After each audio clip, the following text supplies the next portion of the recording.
નમસ્કાર વિદ્યાર્થી મિત્રો, કેમ છો બધા? મજામાં ને? All good? ઓડિયો વિડિયો બધું બરોબર છે? ચાલો, તો તમને ખબર જ છે કે આપણે વીકલી કરંટ અફેર સેશન લઈ આવીએ છીએ. તો આ વખતે આપણે 15 માર્ચથી 21 માર્ચ સુધીનું જે લાસ્ટ વીક હતું એ વીકનું આપણે કરંટ અફેર્સનું સ્પીડમાં રિવિઝન કરવાના છીએ. રેડી? આપણે દર વખતે જેમ કરીએ છીએ એ જ રીતે છે. બીજું, આમાંનો તમે એક થીમ જોવા મળશે. આ ગયા અઠવાડિયામાં તમે જોશો ને તો આપણે જે એવોર્ડ્સ હતા ને, એવોર્ડ્સનો બહુ ભાર હતો. ઓસ્કર એવોર્ડ્સ લઈ લ્યો, સાહિત્ય અકાદમી લઈ લ્યો.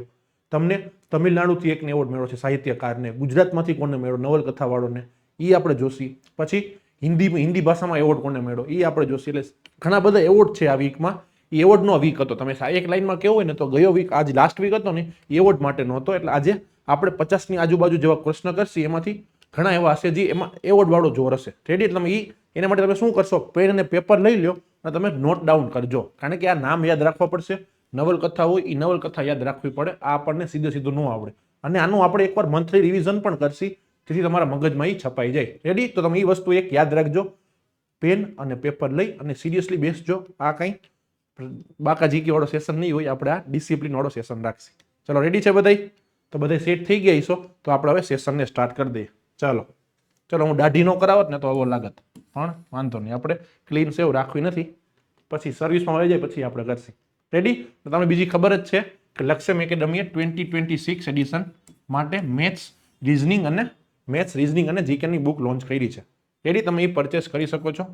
નવું એડિશન છે અને સીસીમાં ને એમાં તમને બેઠે બેઠો ફાયદો થશે.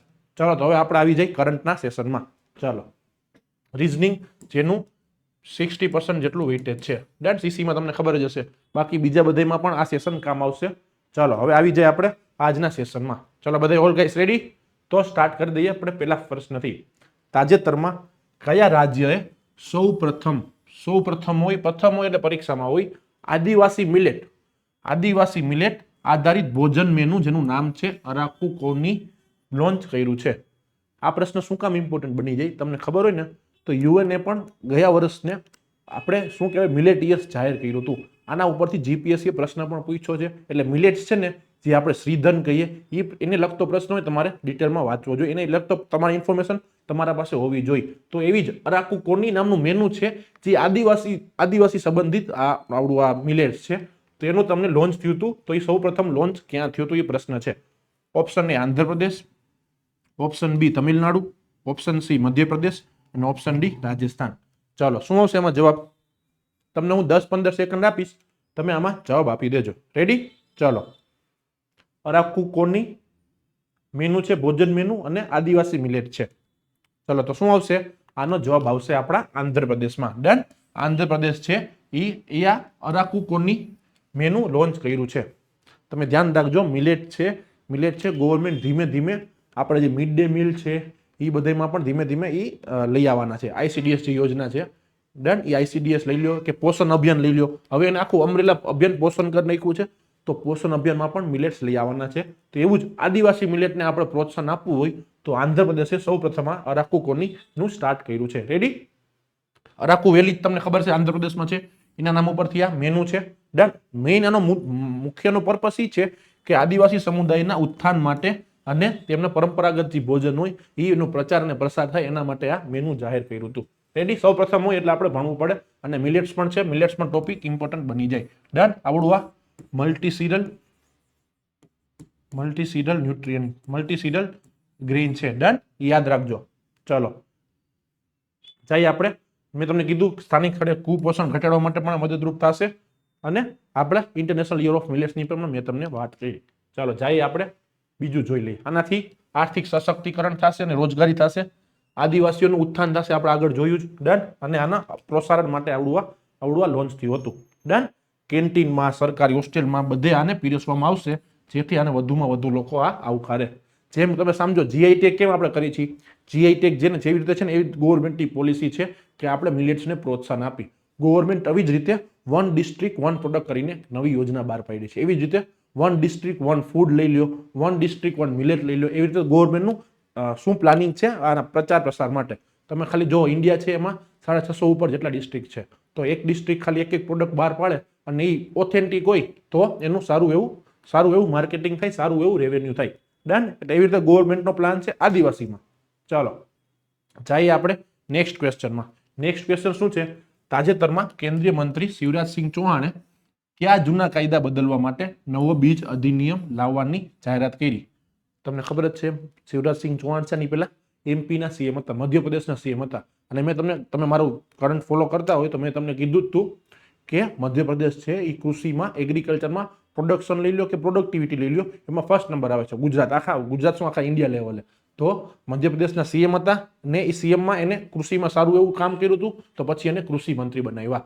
તો કૃષિ મંત્રી બન્યા છે. તો હવે જે જૂના કાયદા હતા એ જૂના કાયદામાં ફેરફાર લઈ અને નવા કાયદાની જાહેરાત કરી છે. તો તમને કાયદો પૂછ્યો છે બ્રિજ અધિનિયમ 1950, 1966 વાળો સીડ એક્ટ, 1988 વાળો કે 2004 વાળો?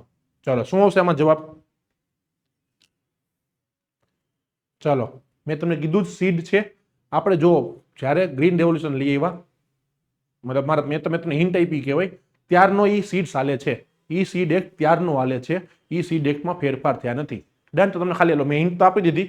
તમને ખબર હોય કે ગ્રીન રેવોલ્યુશન ક્યારે થયું હતું તો પણ તમને આવડી જાય, તો પણ તમને ખબર પડી જાય. ચલો શું આવશે જવાબ?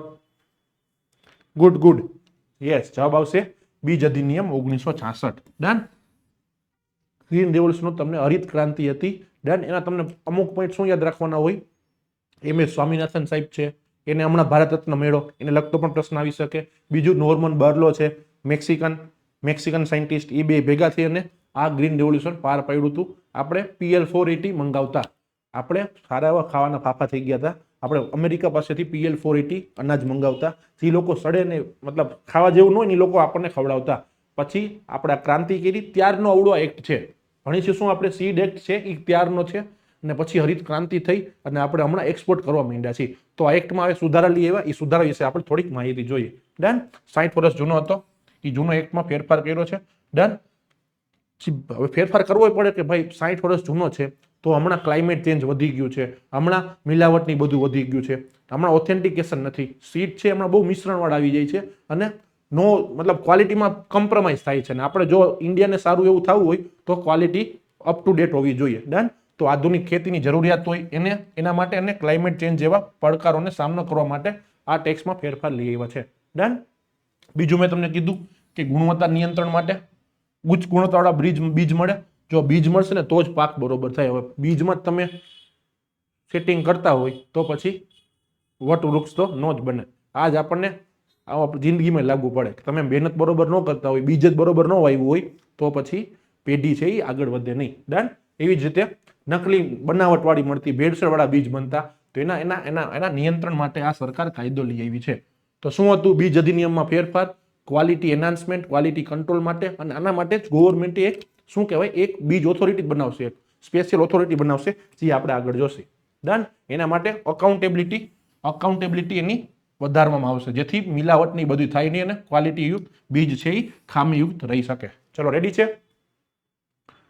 અને આના માટે મેં તમને કીધું જ કે રાષ્ટ્રીય બીજ બોર્ડ બનાવશે. આ યાદ રાખજો. આને લગતો પણ ભવિષ્યમાં પ્રશ્ન આવશે. હજી તો બનાવશે, પછી બનશે ત્યારે એને લગતો પણ પ્રશ્ન આવી શકે છે.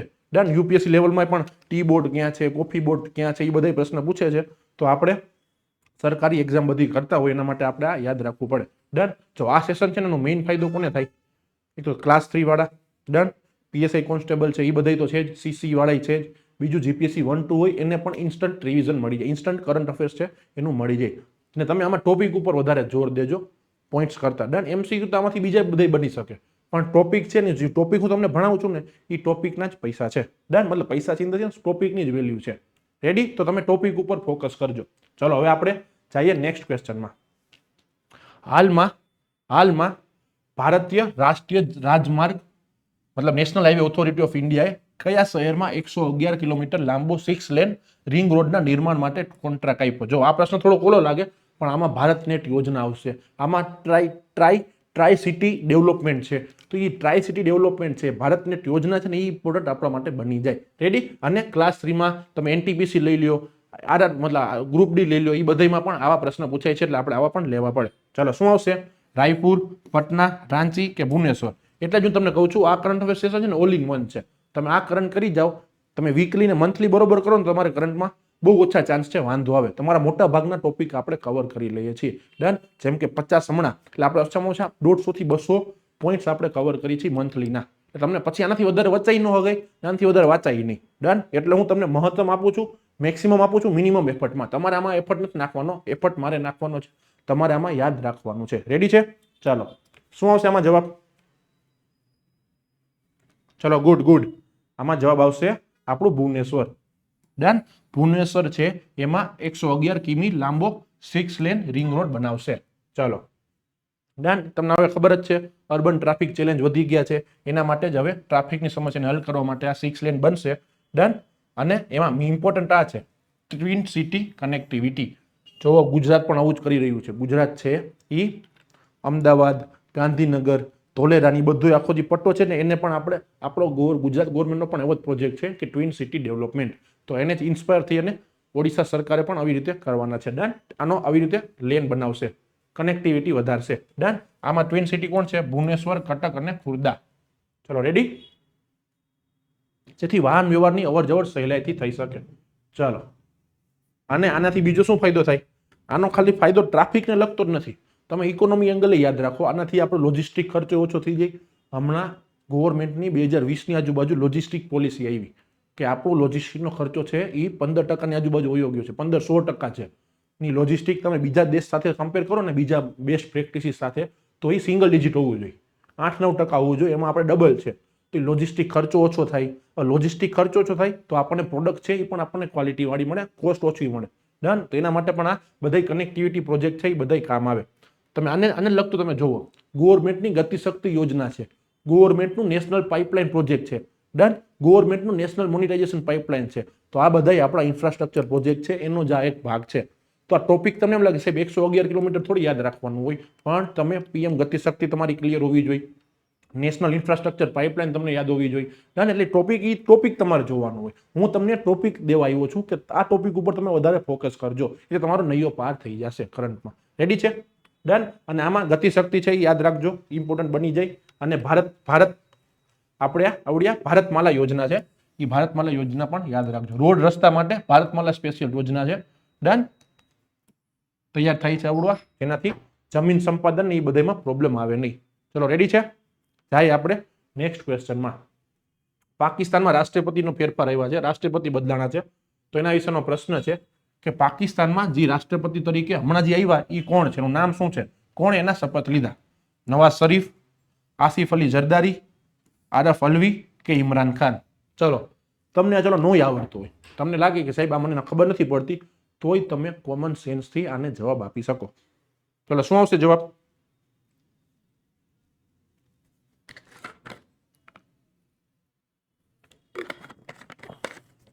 Good good. ડન. જો નવાઝ શરીફ તો પ્રાઇમ મિનિસ્ટર હતા, એને કઈ લેવા દેવા નથી. ઇમરાન ખાન તો હમણાં જેલમાં છે, એની કઈ નથી. આ બેમાં આવે, આ બેમાં થી હવે શપથ લીધેલા છે જરદારીએ. ડન. આસિફ અલી જરદારી યાદ રાખજો, આ પણ પ્રશ્ન આવી શકે. ડન. બસ એટલું યાદ રાખવાનું. ના મતલબ પેલાની પહેલા પણ એકવાર રહી ગયા છે, આસિફ અલી જરદારી છે, આની પહેલા પણ એકવાર રહી ગયા છે. પાકિસ્તાન પીપલ્સ પાર્ટીથી છે, એના સહઅધ્યક્ષ છે. અને આજે બેનર્જી ભુટ્ટો છે, એ બધે છે ને, બિલાવલ ભુટ્ટો, એ બધા સાથે સંકળાયેલા છે. બિલાવલ ભુટ્ટો તમે જોયા હશો, ફોરેન મિનિસ્ટર છે, ને કાપડા ફોરેન મિનિસ્ટર જોઈ લો, આપણા જયશંકર મિનિસ્ટર જોઈ લો, એની પર્સનાલિટી જોવો, એનો તમે જોવો રૂતબો નહીં. અને એકવાર આના છોકરા જ છે એનો તમે રૂતબો જોઈ લેજો. બધા અહીંયા જોઈ લો આમાં નેપોટિઝમ કેવું ચાલે છે. ચાલો રેડી? બસ એટલું તમારે યાદ રાખવાનું છે, બીજું આમાંથી ઇમ્પોર્ટન્ટ નથી. ચલો જઈએ આપણે નેક્સ્ટ ક્વેશ્ચનમાં. તાજેતરમાં ઇન્ડિયન ઓર્કિડ ફેસ્ટિવલ, દર ઓર્કિડ કરીને ફૂલ હોય એનું ફેસ્ટિવલ છે, ની ફૂલ રેર હોય, એન્ડેમિક હોય અને ઇમ્પોર્ટન્ટ હોય. ડન. એને લગતો પ્રશ્ન છે. તો એનું આયોજન ક્યાં કરવામાં આવ્યું હતું? ફેસ્ટિવલનું આયોજન ક્યાં? આસામમાં, મણિપુરમાં, સિક્કિમમાં કે ત્રિપુરામાં? ચલો થોડી આપણે સ્પીડ રાખશી, કારણ કે આપણે 50 જેવા પ્રશ્ન કરવા છે ને આપણે ઓછા ટાઈમે વધારે આપણે આમાં શું કહેવાય પોઈન્ટ લેવા છે. ડન. આની પહેલા મેં તમે જાન્યુઆરીનું સેશન લીધું હતું, મેં ફેબ્રુઆરીનું સેશન લીધું હતું.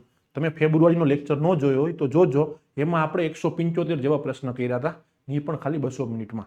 ડન. એટલે તમારે એટલા 200 મિનિટમાં તમારે 3-3.5 કલાકમાં આખું ફેબ્રુઆરી થઈ જાય ખબર. એટલે આપણે એ જ ફિલોસોફીથી અહીંયા યુટ્યુબમાં રિવિઝન લેક્ચર લઈ આવી છીએ. રેડી છે? ચાલો, ડિટેલમાં ભણવું હોય તમારે તો આપણે પેઇડમાં પણ ભણાવીએ છીએ. ડિટેલમાં તમને બહુ મજા આવશે અને નવી નવા ઇન્ફોગ્રાફિક્સની મદદથી આપણે ભણાવીએ છીએ. ચલો આમાં શું આવશે જવાબ? આમાં જવાબ આવશે આપણા સિક્કિમમાં આપણે આ ઓર્કિડ ફેસ્ટિવલનું આયોજન કર્યું હતું. ચલો રેડી છે? દુર્લભ ઓર્કિડ ફૂલો માટે આ વિશ્વભરમાં પ્રખ્યાત છે. ડન. હિમાલયન રાજ્ય સિક્કિમ છે એ પ્રખ્યાત છે. 500 થી વધુ પ્રકારના આવડવા કુદરતી રીતે જોવા મળે છે. ડન. ઓર્કિડની પ્રજાતિઓ, એટલે અહીંયા આપણે આયોજન કર્યું હતું. રેડી છે? ચાલો હવે બીજો તમારો ટોપિક લઈ આવ્યો તો ટોપિક છે ફ્લોરિકલ્ચર. તમને બેઠે બેઠો પ્રશ્ન પૂછાય ફ્લોરિકલ્ચર એટલે શેના માટે છે? તો તમે યાદ રાખજો. ડન. દુર્લભ જે પ્રજાતિ હોય એના સંરક્ષણ માટે અને ફૂલોની ખેતી માટે આ કહેવાય. ડન. ફ્લોરિકલ્ચર. રેડી? ચલો તમારે યાદ રાખવાનું છે ઓર્કિડ ફેસ્ટિવલ સિક્કિમમાં થયું છે. અને જો તમે પહેલી વાર ભણતા હોય ને તો હું તમને રિકમેન્ડેશન કરીશ કે તમે ક્વેશ્ચન લ્યો, ક્વેશ્ચન લખો અને પછી એની શોર્ટ નોટ્સ બનાવો. હું હતો ને હું જ્યારે કરંટ અફેર્સ કેમ ભણતો ને ત્યારે હું શોર્ટ નોટ્સ બનાવતો. ડન. શોર્ટ નોટ્સ કેવી રીતે કે આપણે લખી નાખવાનું, આપણે એમ ખાલી સિમ્પલ લખી નાખવાનું કે ઓર્કિડ ફેસ્ટિવલ, રસોઈ દીર્ઘ ચાલશે હમણાં, મારી ભૂલ ન કાઢતા, મને ખબર છે. ડન. સિક્કિમમાં નહીં લખાય, મારું ગુજરાતી ઓમી ખરાબ જ છે એટલે હું ઇંગ્લિશમાં જ બધું લખું છું. મેં મારી જીપીએસસી 1 to મેઇન્સ પણ મેં ઇંગ્લિશમાં જ લખી હતી, મને ગુજરાતીમાં જ મતલબ ફાફા પડતા. પણ હવે અમારા જીપીએસસી 1 2 માં સારું છે કે હવે લેંગ્વેજ છે ક્વોલિફાઈંગ થઈ ગયું છે. ચલો હવે આપી જઈએ નોટ્સમાં. ડન. ઓર્કિડ ફેસ્ટિવલ યાદ રાખજો સિક્કિમમાં થયું. અને બીજું શું મેં કીધું કે આ ફ્લોરિકલ્ચર માટે છે. ડન. ફ્લોરિકલ્ચર માટે છે. રેડી? આટલું તમારે યાદ રાખવાનું. ત્રીજો પોઈન્ટ લખી નાખવાનો. તમારે લાગે કે એન્ડેમિક છે, દુર્લભ છે, એ રીતે તમારે પોઈન્ટ લખી નાખવાનો. પણ તમારે નોટ્સ આવી રીતે બનાવવાની. હું જેટલા પ્રશ્ન કરાવું ને તમારા પાસે 3-4 પોઈન્ટ હોવા જોઈએ અને એક મેઇન ટોપિક હોવો જોઈએ અને નંબરિંગ આપી દેવાની, 1 નંબર 2 નંબર એવી રીતે. ડન. એટલે તમને વાંધો ન આવે. ને પરીક્ષા પહેલા તમારે એકવાર સ્પીડમાં રિવિઝન કરી નાખવાનું. આનાથી બહાર કરંટ અફેર્સમાં કરાય નહીં, એનાથી બહાર કંઈ છૂટે નહીં. રેડી? તમારે બસ શું કરવાનું, વીકલી જોતા હોય તો વીકલી અને મંથલી લેક્ચર જોવાના, એની આવી રીતે નોટ્સ બનાવવાની અને પછી પરીક્ષા પહેલા વાંચી જવાની. પછી તમને વાંધો નહીં આવે. અને તમારા માટે વચ્ચે વચ્ચે હું સરપ્રાઈઝ લેતો આવીશ કરંટ અફેર્સની, જેમાં આપણે ઇન્ફોગ્રાફિક્સ અને નવી નવી રીતે રિવિઝન કરશે એટલે તમને એમાં પણ મજા આવશે. તમારું કરંટ અફેર્સ છે એ શોર્ટ થઈ જશે, શોર્ટેડ થઈ જશે, શોર્ટ નહીં શોર્ટેડ. ચાલો રેડી? જઈએ આપણે નેક્સ્ટ ક્વેશ્ચનમાં. શું છે? 16 એપ્રિલ 2026 થી શરૂ થનાર ભારત સ્ટીલ છે એ શિખર સંમેલન યજમાની કયો દેશ કરશે? ભારત સ્ટીલની યજમાની કોણ કરશે? ચીન કરશે, જાપાન, ભારત કે જર્મની? ચાલો સાવ સિમ્પલ છે. ભારત સ્ટીલ આપ્યું છે તો કોણ કરશે? ઓબ્વિયસ છે, જવાબ આવશે ભારત કરશે. ચાલો પણ આમાં ઇમ્પોર્ટન્ટ શું છે? ગ્રીન સ્ટીલ ઇમ્પોર્ટન્ટ છે. તો તમે ગ્રીન સ્ટીલ વિશે આવડી થશે કોન્ફરન્સ, તો આમાં સ્ટીલ કંપનીના મોટા મોટા દિગ્ગજ આવે અને એ ગ્રીન સ્ટીલ ઉપર શું કહેવાય મંથન કરશે. તો આપણે ગ્રીન સ્ટીલ ટોપિક છે એ ઇમ્પોર્ટન્ટ બની જાય. ગ્રીન સ્ટીલ એટલે શું? એવી સ્ટીલ બનાવવાનું કે જે રિન્યુએબલથી બન્યું હોય અને એમાં એન્વાયરમેન્ટ ફ્રેન્ડલી સ્ટીલ હોય. અને આ જ ગ્રીન સ્ટીલ છે. તમે યાદ કરો, મેં તમને ભણાવ્યું હતું, યુરોપવાળા છે એ કાર્બન ટેક્સ લઈ આવવાના છે, લઈ આવ્યા છે. હવે ઇમ્પ્લિમેન્ટ થવા માંડ્યું. તો એ કાર્બન ટેક્સમાં એ લોકોની એક પ્રાવધાન છે કે જે લોકો એક્સપોર્ટ કરતા હોય યુરોપમાં એ ગ્રીન ઇન્ફ્રાસ્ટ્રક્ચર હોવું જોઈએ, મતલબ ગ્રીન પ્રોડક્ટ હોવી જોઈએ. તો આપણે ગ્રીન સ્ટીલ છે બનાવશી તો સ્ટીલનું આપણે એક્સપોર્ટ કરવું હોય યુરોપમાં તો વાંધો આવે નહીં. ડન છે? એના માટે પણ આ ઇમ્પોર્ટન્ટ બની જાય. ચાલો મેં તમને કીધું જ ગ્રીન સ્ટીલનું, એટલે ગ્રીન સ્ટીલ છે એન્વાયરમેન્ટ ફ્રેન્ડલી સ્ટીલ. ડન. જેનાથી કાર્બન ઉત્સર્જન ઓછું થાય અને પર્યાવરણ નુકસાન છે ન પહોંચે. રેડી? એ ટેકનોલોજી ઉપર ભાર છે એટલે ટોપિક તમારો આ ઇમ્પોર્ટન્ટ બની જાય. ચલો રેડી છે? ને ઇન્ફ્રાસ્ટ્રક્ચરમાં તમને ખબર છે સ્ટીલ છે એ કેવડી મોટી ઇન્ડસ્ટ્રી છે. ડન. અને પછી આત્મનિર્ભર ભારત માટે અને વિદેશી રોકાણ માટે આ કોન્ફરન્સ થશે. ભારત સ્ટીલ ભારતમાં. ચાલો રેડી? આ પ્રશ્ન પણ ઇમ્પોર્ટન્ટ છે, યાદ રાખજો. 7મો પ્રશ્ન છે. જઈએ આપણે ક્વેશ્ચનમાં કે ઓલ ઇન્ડિયા ઓપન બેડમિન્ટન ચેમ્પિયનશિપમાં મેન સિંગલ ઇવેન્ટમાં રનરઅપ ઉપવિજેતા કોણ હતું? આપણે બધાય જ્યારે ઇન્ડિયા ન્યુઝીલેન્ડનો ફાઇનલ ચાલતો હતો ને આ વર્લ્ડ કપનો, ત્યારે તમને ખબર હોય ને તો આવડિયા મેચ પણ ચાલતી હતી. એના એક દિવસની આજુબાજુની જ ન્યૂઝ છે, એક દિવસ પહેલા જ હતું ત્યારે આવડિયા ન્યૂઝ પણ હતી. ડન. તો એ પણ તમે યાદ રાખજો, બેડમિન્ટનને લગતો પ્રશ્ન છે. અને badminton champions open, England open badminton champion છે, બહુ મોટી ઇવેન્ટ હતી. એમાં રનરઅપ કોણ છે? ચલો કિદામ્બી શ્રીકાંત, લક્ષ્ય સેન, પીવી સિંધુ કે લીન ચુનચી? ચલો શું આવશે એમાં? આ પ્રશ્ન ઇમ્પોર્ટન્ટ છે, પરીક્ષામાં આવી શકે છે.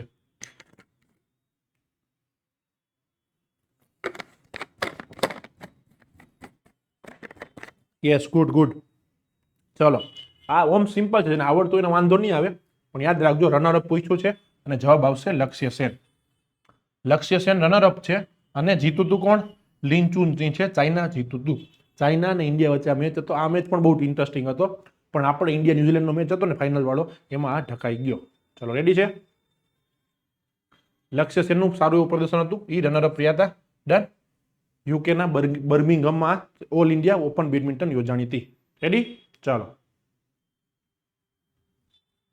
રેડી. બસ આ પ્રશ્ન એટલું યાદ રાખવાનો છે, બીજું આમાં જરૂર નથી.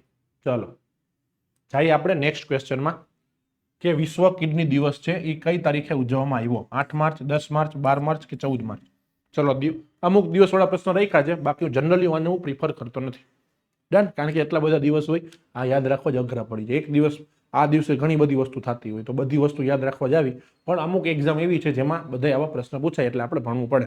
ડન. એટલે all in one current affairs કરવું હોય તો આપણે આવા પ્રશ્ન પણ રાખવા પડે. ચલો, રેડી? શું આવશે? ચલો, ગુડ. જવાબ આવશે આનો 12 માર્ચ છે, એ કિડની દિવસ માટે હોય છે. ડન. શેના માટે આ દિવસ ઉજવી? કે કિડનીને લગતી જે બીમારી છે, ડન, એમાં અવેરનેસ ફેલાય, સ્ક્રીનિંગ ની બધું આપણે કરી, એટલે એ બીમારી છે એનો પ્રચાર અને પ્રસાર ઓછો થાય. ડન. એ બીમારી ઓછા લોકોને મળે. ડન. નેફ્રોલોજી જેને આપણે કહી, એને લગતું આ હોય. ચલો, ડન છે? માનવ શરીરમાં મેં તમને કીધું જ કિડનીના મહત્વ અને તેને લગતી ગંભીર બીમારી વિશે જાગૃતિ માટે છે. Done. Kidney disease, chronic kidney disease, done, લાંબા સમય સુધી જે ચાલતી હોય એના ઉપર આ ભાર મૂકવામાં આવ્યો છે. અને બીજું શું છે કે ભાઈ ડાયાબિટીસ હોય, હાઈ બ્લડ પ્રેશર હોય, એને કિડનીના રોગોનું ભારણ મતલબ ચાન્સ વધારે, તો એ નિયમિત ચેકઅપ કરાવે, એના માટેનું શું કહેવાય? લાર્જ સ્કેલ અવેરનેસ કેમ્પેન હોય, એના માટેનો આ દિવસ આપણે ઉજવીએ છીએ. ચલો, રેડી? જઈએ આપણે નેક્સ્ટ ક્વેશ્ચનમાં. માર્ચમાં દિવ્યાંગજનોની પ્રતિભા અને સિદ્ધિઓને સન્માનિત કરવા માટે પર્પલ ફેસ્ટ, આ યાદ રાખજો, ઇમ્પોર્ટન્ટ પ્રશ્ન છે. પર્પલ ફેસ્ટનું આયોજન ક્યાં કરવામાં આવ્યું હતું? ઇન્ડિયા ગેટ, રાષ્ટ્રપતિ ભવન, સંસદ ભવન કે ભારત મંડપમ? પર્પલ ફેસ્ટ, આ પ્રશ્ન પણ ઇમ્પોર્ટન્ટ છે, યાદ રાખજો. શું આવશે?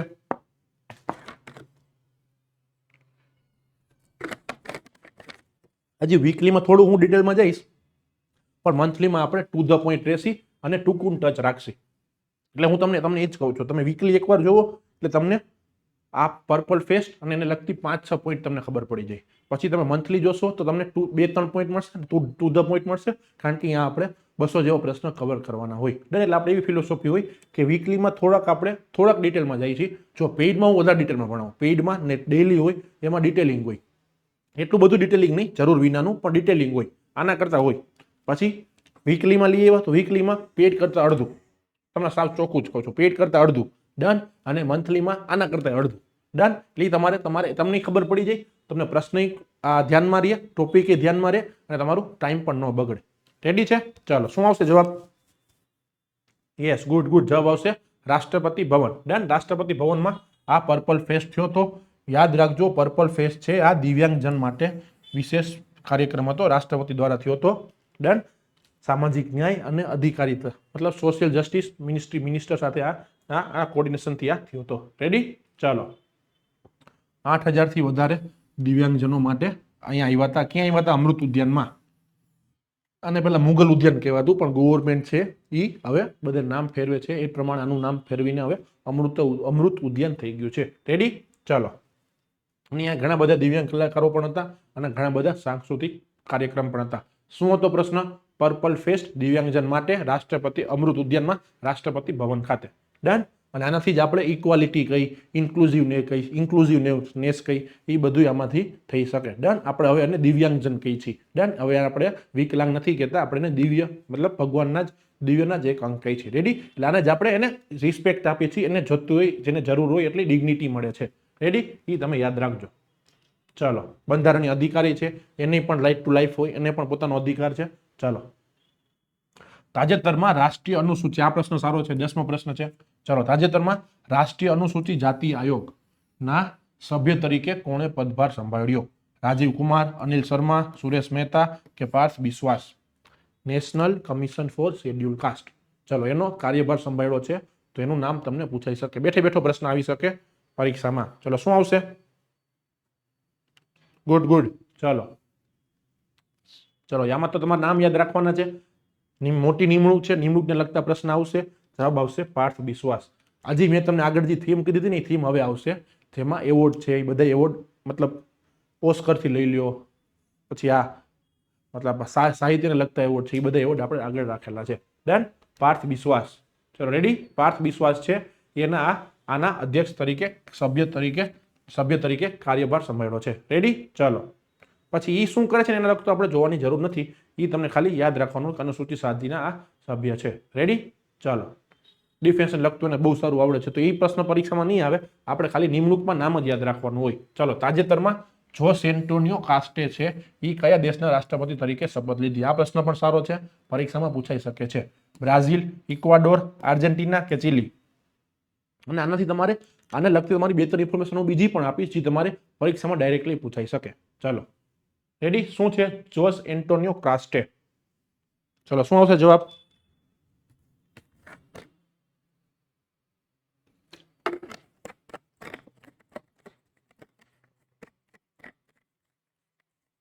Good good.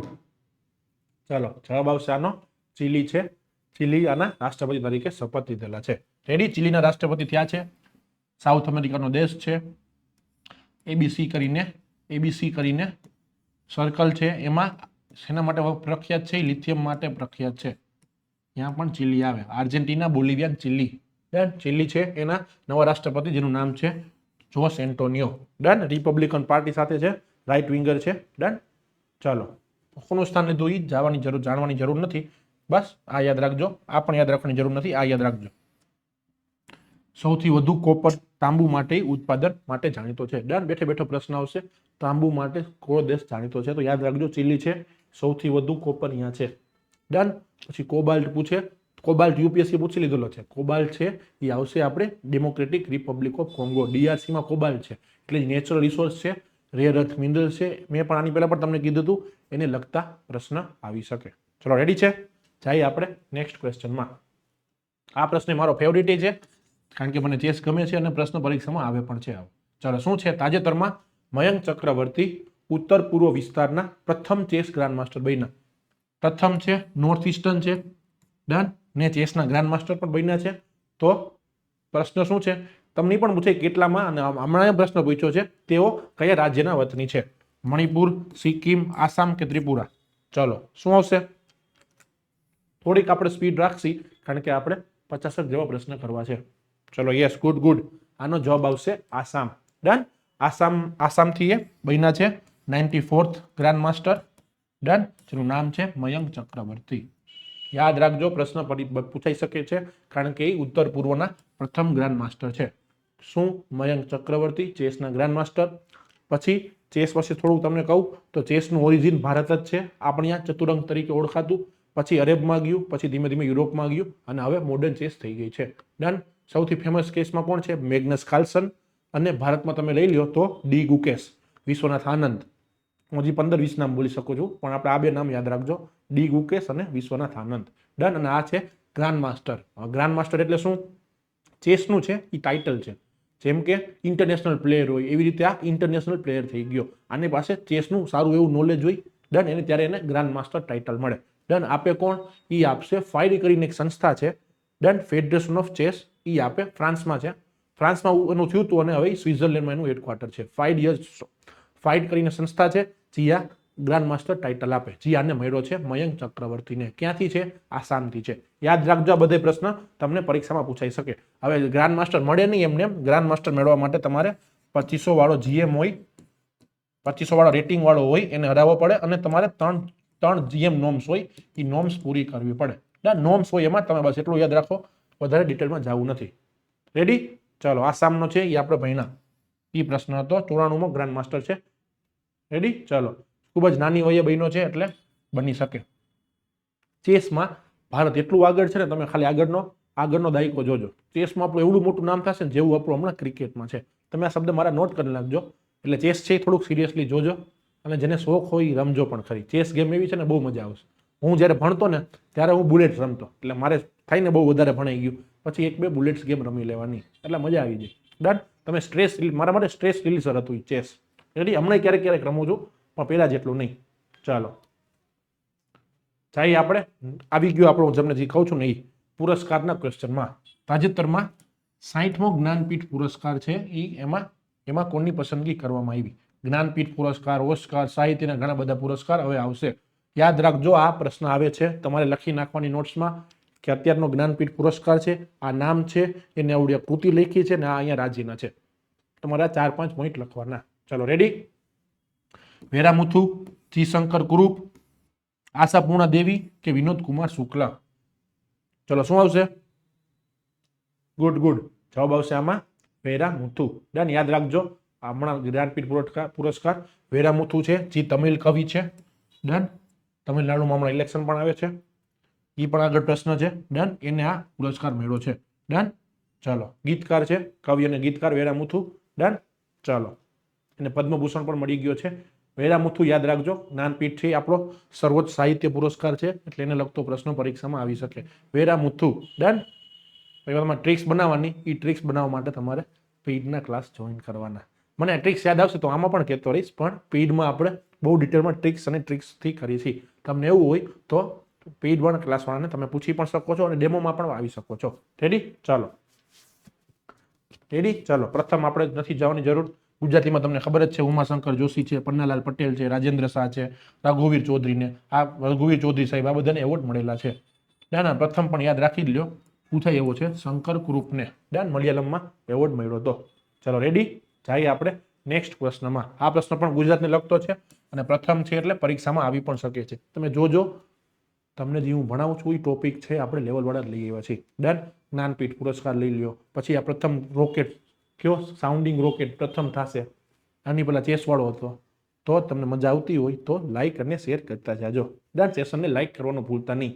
તમને થાય કે સર સાહેબની મહેનત બરોબર છે, સાહેબ છે આપણા માટે મહેનત કરીને ભણાવે છે, તમારો ટાઈમ વર્થ લાગતો હોય તો તમારે લાઇક ઠોકી દેવી. રેડી? ચાલો. ગુજરાતનું પ્રથમ ખાનગી સાઉન્ડિંગ રોકેટ કયા સ્થળેથી સફળતાપૂર્વક લોન્ચ કરવામાં આવ્યું? થુંબા, શ્રીહરિકોટા, બાવળિયારી કે ચાંદીપુર? આ પ્રશ્ન ઇમ્પોર્ટન્ટ છે, યાદ રાખજો. આ તો ગુજરાત જ આપી દીધું, બાકી એવું ન આપ્યું હોત ને એમ હોય તાજેતરમાં ખાનગી માટે સાઉન્ડિંગ રોકેટ કયા સ્થળેથી લોન્ચ થયું તો તમે હળબળાઈ જાય. આ તો ગુજરાત આપી દીધું છે એટલે તમને ખબર પડી જાય, તમે થોડાક શું કહેવાય એલિમિનેશન કરીને જવાબ ઉપર આવી જાઓ. ચલો આમાં શું આવશે? Good good. આમાં જવાબ આવશે આપણો ગુજરાત છે તો ચાંદીપુર ઓડિશા બાજુ, શ્રીહરિકોટા નહીં, થુંબાઈ નહીં. ડન. જવાબ આવશે બાવળિયા યારી. ડન. બાવરી બાઘાની બાવરી યાદ રાખજો કે તમને આ યાદ રહી જાય. નવી જ ટ્રિક્સ હું પેઇડમાં પણ મસ્ત રીતે કરાવી છે. ડન. ગુજરાતનું પ્રથમ ખાનગી છે. ડન. આ તમને ધોલેરા લખી દે, આમાં ધોલેરા પણ લખી દે એટલે ધોલેરા પણ આવશે. ડન. ધોલેરા તમને ખબર જ છે, સ્પેશિયલ ઇન્વેસ્ટમેન્ટ રીઝન છે, એટલે ધોલેરામાં કંઈ થતું હોય તો પરીક્ષામાં આવી શકે. ડન. ચાલો. પ્રથમ ખાનગી સાઉન્ડિંગ રોકેટ છે, પરીક્ષામાં પ્રશ્ન આવી શકે. ચલો રેડી? યસ. સ્પેસ સ્ટાર્ટઅપ દ્વારા વિકસાવવામાં આવ્યું છે, જે ગુજરાતનું સારું કહેવાય. ડન. વાતાવરણના ઉપરના સ્તરો માટે ના વૈજ્ઞાનિક પ્રયોગ માટે આ સાઉન્ડિંગ રોકેટ વપરાય છે. ડન. અને આપણે સ્પેસ પોલિસી તમને ખબર જ છે કે હવે આપણે ધીમે ધીમે ગવર્મેન્ટ છે એ બધું પ્રાઇવેટ પ્લેયરને પણ ઇન્વોલ્વમેન્ટ કરે છે. Whole of the society, whole of the government approach છે. ખાલી ગવર્મેન્ટ એકલું નહીં કરે, એટલે હવે પ્રાઇવેટ પ્લેયરને પણ પ્રોત્સાહન આપશે. એના માટેનું જ આ એક સ્ટેશન હતું. ડન. આ એક સ્પેસ રોકેટ સાઉન્ડિંગ રોકેટનું પ્લેટફોર્મ હતું. ડન.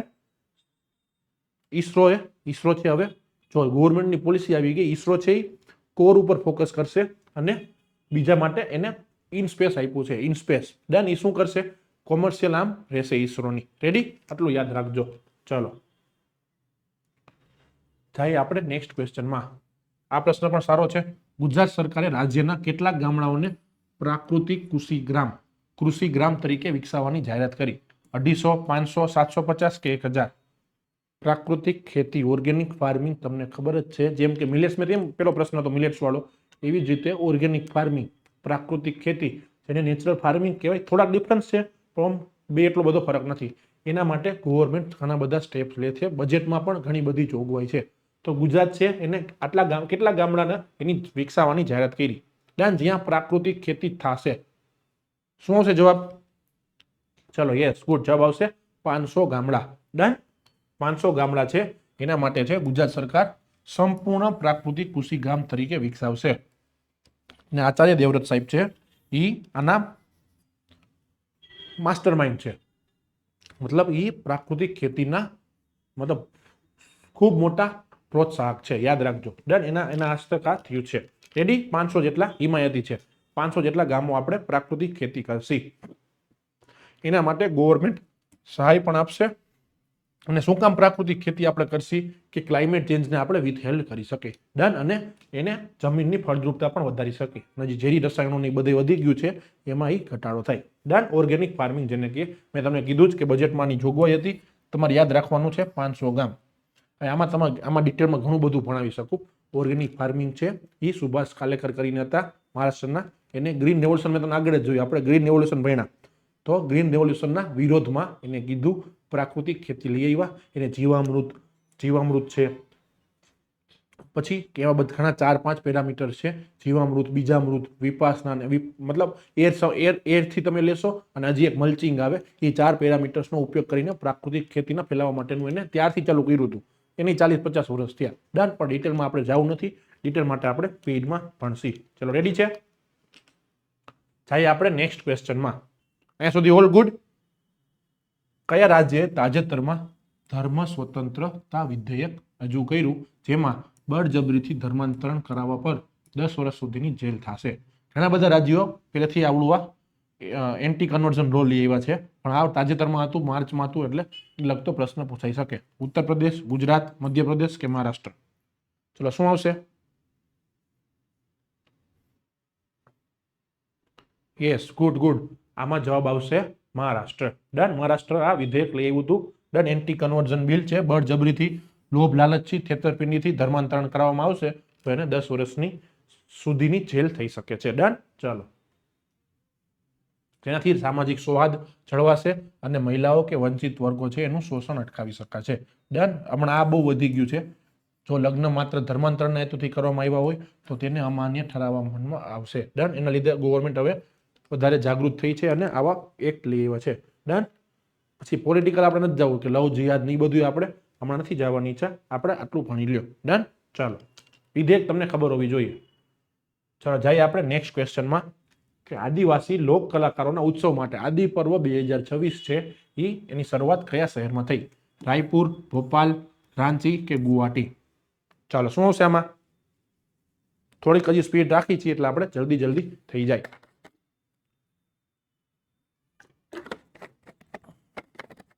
આદિવાસી સૌથી વધારે તમને ક્યાં જોવા મળે ચાલો બધા કેપિટલ આપ્યા છે તો કયું કેપિટલ હશે એ કેપિટલ છે આપણું રાયપુર ડન છત્તીસગઢનું આપણું રાયપુર રેડી રાયપુરમાં આદિ પર્વ થશે લોક કલાકારોનો મહાકુંભ કહેવાય ડન મહાકુંભ લોક કલાકારોનો ત્યાં છત્તીસગઢની રાજધાની રાયપુરમાં થશે ડન વિવિધ રાજ્યોથી આદિવાસીઓને લગતું આવડવા છે સંસ્કૃતિ નૃત્ય અને કલાનું પ્રદર્શન કરશે રેડી ચાલો બસ એટલું તમારે યાદ રાખવાનું એ પારંપરિક નૃત્ય હોય વાદ્ય હોય ડન આદિવાસીઓની હસ્તકલા ને બધું હોય એનો પ્રશ્ન તમે તમારા સિલેબસમાં જોઈ લેજો કલ્ચરમાં તમારે આદિવાસીઓને લગતું પ્રશ્ન ટોપિક હોય જ છે ડન એટલે આ પ્રશ્ન હું લઈ આવ્યો છું ડન તમને પ્રશ્ન પૂછાય તો યાદ રાખજો રાયપુર આવશે ચલો જઈએ આપણે નેક્સ્ટમાં કન્ઝ્યુમર ડે વિશ્વ ગ્રાહક અધિકાર દિવસ છે એ ક્યારે ઉજવવામાં આવે છે 15 માર્ચ 24 ડિસેમ્બર 14 માર્ચ કે 11 માર્ચ ચલો શું આવશે ગુડ જવાબ આવશે આનો 15 માર્ચ ડન કન્ઝ્યુમર ડે છે એ તમારે યાદ રાખવાનો ગ્રાહકના તેમના હકો પ્રત્યે આપણે કન્ઝ્યુમર ઓલું હોય છે રિડ્યુસલ ગ્રીવાન્સ રિડ્યુસલ ડન આપણે આખી 3 લેયરની બોડી છે એ પણ તમને ખબર હોવી જોઈએ યાદ રાખજો કન્ઝ્યુમર ડે ગ્રાહક અધિકાર દિવસ 15 માર્ચ છે ને મેઇન ઇમ્પોર્ટન્ટ છે વિશ્વ છે રાષ્ટ્રીય નથી આ વિશ્વ છે ડન રાષ્ટ્રીય ગ્રાહક દિવસ છે ને તો આવશે 24 ડિસેમ્બર આ યાદ રાખજો આ બેમાં તમે કન્ફ્યુઝ થઈ જતા નહીં ને પેપર સેટર આવા જ પ્રશ્ન પૂછે જેમાં કન્ફ્યુઝન હોય એમાં ક્લેરિટી લઈ આવવા માટે એટલે જ આ સેશનમાં હું આ પ્રશ્ન લઈ આવ્યો ડન કારણ કે રાષ્ટ્રીય છે વૈશ્વિક છે આવું મહિલા દિવસમાં ઘણી બધી વાર થાય તમારે આની ખબર હોવી જોઈએ અને આની થીમ પણ ખબર હોવી જોઈએ આ વખતેની થીમ છે ડિજિટલ માર્કેટ અને ન્યાયી વેપાર પર ડન ચાલો, આપણે તો ઈ કોમર્સને પહેલેથી જ આમાં લઈ લીધું છે, ગવર્મેન્ટ બિલ લઈ જઈ હતી કે જેમાં એ લોકો આવું ડિજિટલી ફ્રોડ નહીં કરે નહીં. ચાલો જઈએ આપણે નેક્સ્ટ ક્વેશ્ચનમાં. નવી દિલ્હીમાં આયોજિત વિશ્વ પેરા એથ્લેટિક્સ ગ્રાન્ડ પ્રિક્સ 2026માં ભારતે કુલ કેટલા મેડલ જીત્યા? 150, 180, 208 કે 250? ચલો, પેરા એથ્લેટિક્સ છે એને લગતો પ્રશ્ન તમને પરીક્ષામાં આવી શકે. ચલો શું આવશે? Good good. ચલો જવાબ આવશે આનો 208. 208 જેટલા આપણે મેડલ જીતેલા છે આવડિયા એથ્લેટિક્સ ગ્રાન્ડ પ્રિક્સમાં. ક્યાં હતી? દિલ્હીમાં એનું આયોજન થયું હતું. ડન. ચલો ડન. જેવલિન ભાલા ફેંક છે, દોડ છે, કુડા ફેંક છે, એ બધામાં એ લોકોએ સારું એવું પરફોર્મન્સ આપ્યું હતું. ડન. ચલો, આંતરરાષ્ટ્રીય પેરા ઓલિમ્પિકમાં આપણને આનો ફાયદો થશે. અને બીજું શું ઇમ્પોર્ટન્ટ છે, તમે જેમ આપણે ખેલો ઇન્ડિયા છે એવું ખેલો આના પેરા માટે પણ થાય છે, પેરા સ્પોર્ટ્સ માટે પણ આપણે કરી છે. ડન. જેમ કે ખેલો ઇન્ડિયા છે એવી રીતે.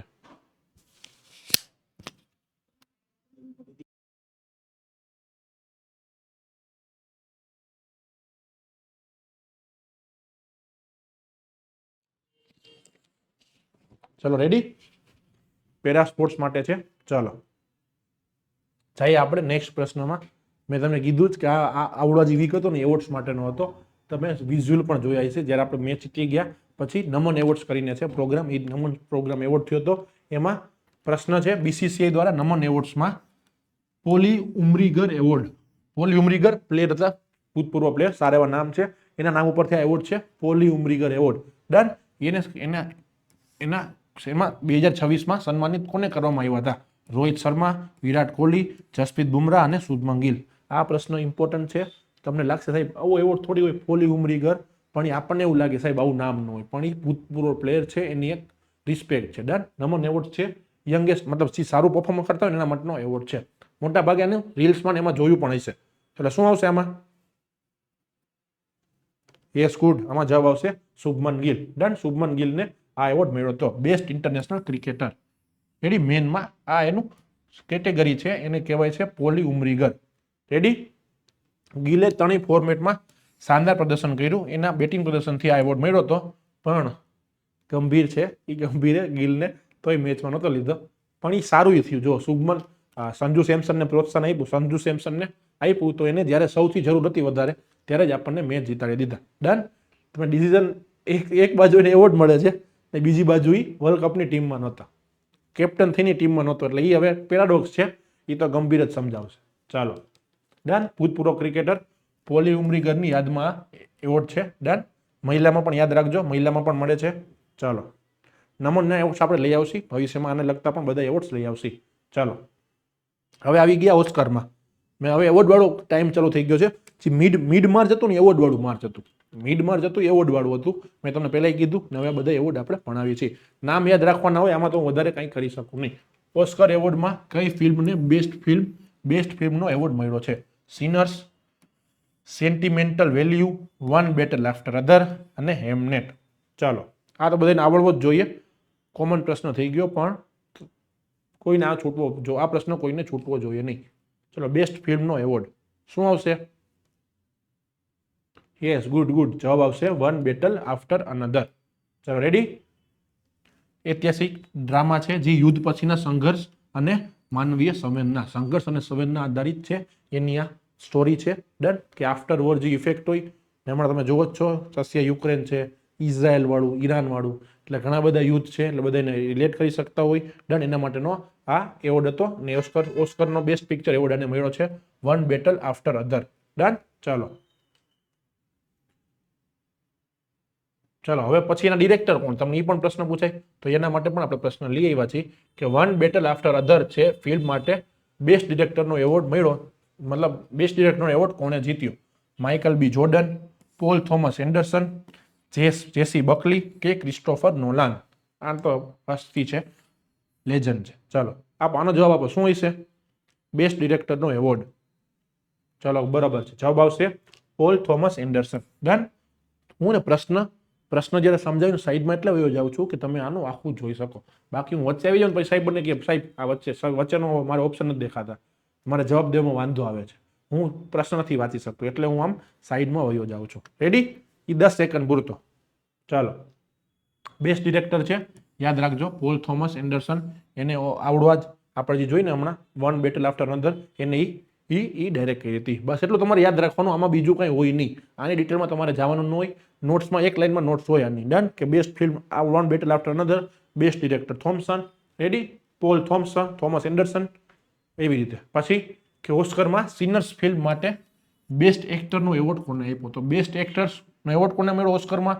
એની ફિલ્મ કઈ હતી? સિનર્સ. અને કોને મળ્યો એ તમારે નામ યાદ રાખવાના. Will Smith, Robert Downey junior, Michael B Jordan કે ટોમ હાર્ડી. ચલો, શું આવશે? થોડીક સ્પીડ એટલે રાખું છું કે આમાં તમારે નામ યાદ રાખવાના હોય, આમાં બીજું કંઈ હોય નહીં. ના કંઈ પોઈન્ટ્સ મારે વધારે આમાં ઇન્ફોર્મેશન તમારે આપવાની હોય નહીં. ચલો, શું આવશે? Yes, good. જવાબ આવશે માઇકલ બી જોર્ડન. ચલો, રેડી. માઇકલ બી જોર્ડનને આ એવોર્ડ મળ્યો હતો. શું છે? બેસ્ટ એક્ટર છે. એની ફિલ્મ કઈ હતી? સિનર્સ એની ફિલ્મ પિક્ચર હતી. રેડી. ચાલો, જાય આપણે નેક્સ્ટ પ્રશ્નમાં. શું છે કે જેસી બકલીએ કઈ ફિલ્મ માટે બેસ્ટ એક્ટ્રેસનો આ ઓસ્કર એવોર્ડ જીત્યો?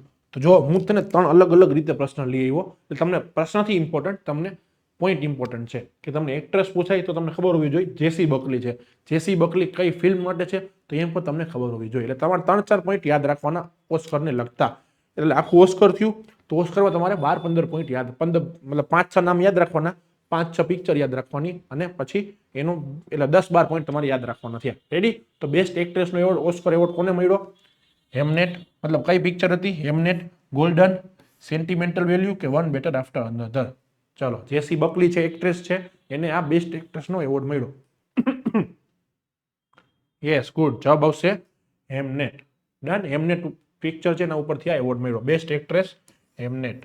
ડન. બસ, બીજું આમાં આપણે વધારે નથી જવાનું ડિટેલમાં, આપણે એટલું નામ યાદ રાખવાનું છે કે ભાઈ શેક્સપિયરથી ઇન્સ્પાયર થઈ ને એની એગ્રેસની ભૂમિકા ભજવી. આ બધું ડિટેલમાં, આપણે લિટરેચરનો ક્લાસ નથી, કરંટનો ક્લાસ છે, એટલું યાદ રાખવાનું.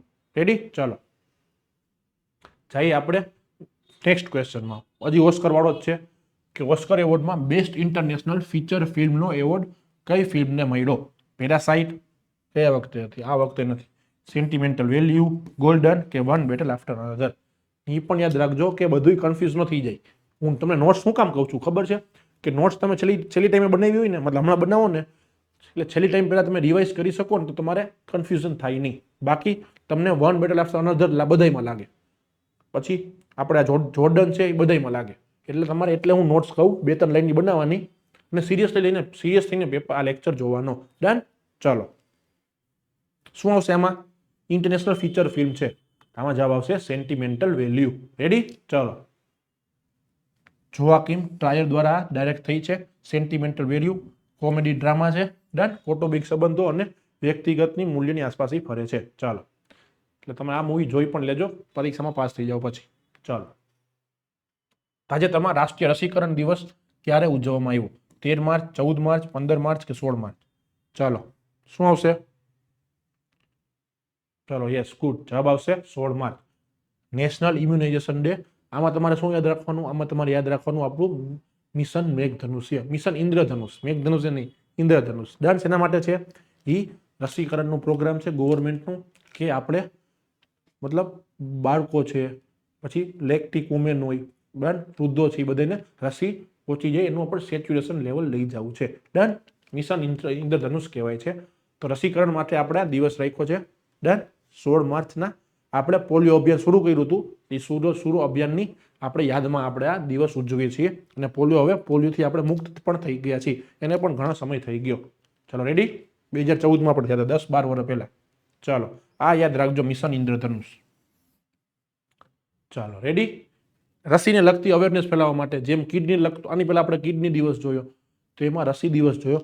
જો દિવસ તમને અઘરો લાગતો હોય ને યાદ રાખવામાં, તો તમે દિવસ પાછળનું કારણ જોવાનું, તો તમને મજા આવે. ખબર પડે કે પોલિયો બહુ મોટી બીમારી હતી, એમાં લોકોનો શું થતું? પેરાલિસિસ થઈ જતું, બહુ મોટો વાંધો આવતો. એ બીમારીને આપણે હળ કરી નાખી, તો એના માટે કંઈ દિવસ તો ઉજવવો પડે. ડન. એટલે દિવસ આપણે ઉજવીએ છીએ. બીજું શું છે કે એનો આપણે પ્રચાર અને પ્રસાર કરવો હોય એના માટે દિવસ છે. એટલે દિવસ યાદ રાખવો હોય ને તો આપણે બેકગ્રાઉન્ડ જોવાનું, એટલે તમને યાદ રહી જાય.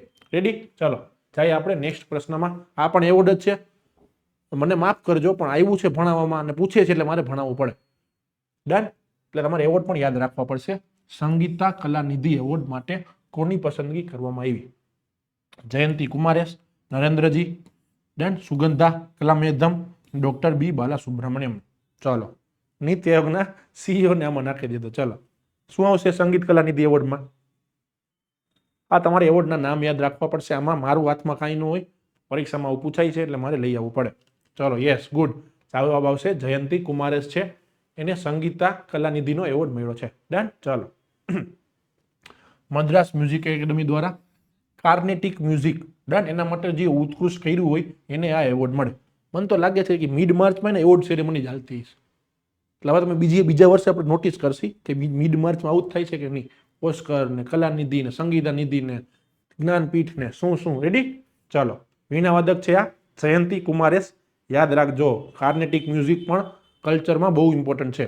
ને કરંટનો ફાયદો યાર, બધાય કે ને કરંટ ન કરાય, કરંટમાંથી પૂછાય નહીં, આ થાય તે થાય. પણ કરંટ છે એનો ફાયદો મોટો શું ખબર છે? કે તમે કરંટ કરો ને તો તમારા મોસ્ટ ઓફ સબ્જેક્ટની કવર થતા જાય. જો આ કલ્ચરના આપણે આજે કેટલા ટોપિક કર્યા, હવે તમે કાર્નેટિક મ્યુઝિક જોશો તમને સમજાઈ જશે કે ભાઈ હતા જયંતી કરીને. ડન. એને લગતી તમને માહિતી મળી જાય. એટલે જ્ઞાનપીઠ છે, ઓસ્કરનો લગતું છે, ડન, થિયેટરમાં હોય તો તમારે કલ્ચર આજે સારું એવું કવર થશે. પછી ક્યારેક ઇકોનોમીને લગતું હોય, ક્યારેક બંધારણને લગતું હોય, તો સાયન્સને લગતું હોય, એન્વાયરમેન્ટને લગતું હોય. એટલે કરંટ છે ને ઓલ ઇન વન પેકેજ છે. તમારે આખા દિવસમાં, હું એમ નથી કહેતો વધારે ટાઈમ આપો, તમે 1-1.5 કલાક જેટલો ટાઈમ તમારે આપવાનો, એક એવો લેક્ચર રાખવાનો, તમારે એમાં કરંટ તમે અપડેટ રહેતા હોય. તમે દરરોજ ન આપી શકો તો આપણો વીકલી લેક્ચર જોઈ લેવાનો અને એકવાર મંથલી જોઈ લેવાનો. 2 લેક્ચર મંથલી, વીકલી મંથલી જોવાના, કારણ કે તમારે એકવાર તમને યાદ પણ ન રહે, એટલે તમારે થોડોક તો ટાઈમ દેવો પડે. ને હું તમને એવું જ ભણાવું છું જેમાં તમારું કોસ્ટ બેનિફિટ થાય. ડન. તમે મને સારો રિસ્પોન્સ પણ આપો છો, એના માટે પણ તમારું થેન્ક યુ. આપણે કેટલા 30-35 હજાર ઉપર તો ગયા છે વ્યૂમાં, એ આપણે 100K પણ જાસી. ચલો, રેડી? તો આ યાદ રાખજો, આમાં તમારા ઉપર છે, આમાં મારે વધારે કહેવાનું ન હોય. જયંતી કુમારેશ. રેડી? ચાલો, જઈએ આપણે નેક્સ્ટ ક્વેશ્ચનમાં. ચૂંટણી પંચે ચૂંટણીનું આયોજન, ચૂંટણી ડિક્લેર કરી. ડન. તો એ કયા રાજ્યોમાં ચૂંટણીની જાહેરાત થઈ તારીખની? 3 રાજ્યો, 2 કેન્દ્ર શાસિત પ્રદેશ, 4 રાજ્યો, 1 કેન્દ્ર શાસિત પ્રદેશ, 5 રાજ્યો કે 2 રાજ્યો? ચલો, પછી તમારે મોડેલ કોડ ઓફ કન્ડક્ટ છે. ડન. એ બધું આમાં ટોપિકમાં આવશે. ચલો, શું આવશે જવાબ આમાં? Yes, good. જવાબ આવશે 4 રાજ્યો અને 1 કેન્દ્ર શાસિત પ્રદેશ. રેડી? ચાલો, 4 રાજ્યો ક્યાં ક્યાં યાદ રાખજો. આ બધું ન્યૂઝમાં બહુ આવશે હવેના મહિનામાં. આ રાજ્યો છે એ ન્યૂઝમાં આવશે, એટલે એને લગતું આપણને ખબર હોવી જોઈએ. મોટી મોટી યોજના નહીં આવે કારણ કે મોડેલ કોડ ઓફ કન્ડક્ટ છે. ડન. પણ એને ન્યૂઝમાં આવશે. ક્યાં 4 રાજ્ય? પશ્ચિમ બંગાળ, મમતા દીદી વાળું, તમિલનાડુ, એમ કે સ્ટાલિન વાળું, કેરળ વાળું, પિનરી વિજયન વાળું, અને આસામ હેમંતા બિસ્વા શર્મા. અને આમાંથી મોટા ભાગના બીજેપીના ખિલાફ વાળા છે, એટલે ધમાસાન પણ થશે આવનારા મહિનામાં. ડન. ત્યારે આપણે જોયું જશે. ચાલો, અને એક કેન્દ્ર શાસિત પ્રદેશ હતો જેનું નામ છે પુડુચેરી. ચાલો, રેડી? યાદ રાખજો, અહીંયા ચૂંટણીની ઇલેક્શન કમિશન ઓફ ઇન્ડિયા છે, આર્ટિકલ 326 હોય. ડન. એના અંતર્ગત આ જાહેર કરે. ચલો, રેડી? આર્ટિકલ 326 ને 324 હો, માય બેડ.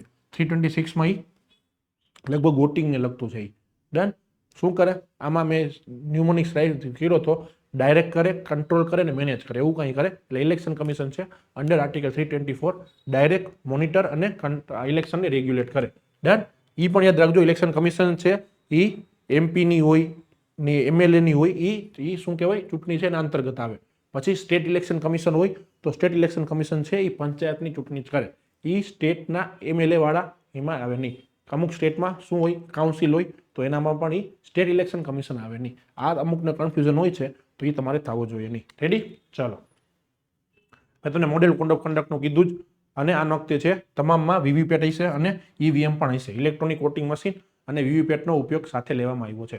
આટલું તમારે યાદ રાખવાનું. ચાલો, જઈએ આપણે નેક્સ્ટમાં. આ પ્રશ્ન બહુ સારો છે, બહુ મોટું જજમેન્ટ કહેવાય.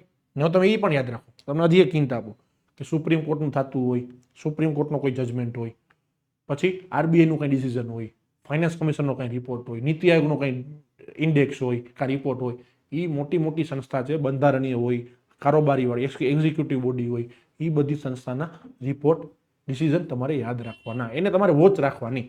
ડન. ચાલો, શું છે કે સુપ્રીમ કોર્ટના ચુકાદા મુજબ ઓબીસી ક્રીમી લેયર માટે આવક ઉપરાંત કઈ બાબત ધ્યાનમાં લેવાની? આ તો બહુ હોટ ટોપિક છે. રિઝર્વેશન છે, એમાં ક્રિમી લેયરનો ક્રાઇટેરિયા છે. એ ક્રિમી લેયર ક્રાઇટેરિયામાં આવક સિવાયનું પૂછવું છે. શું છે?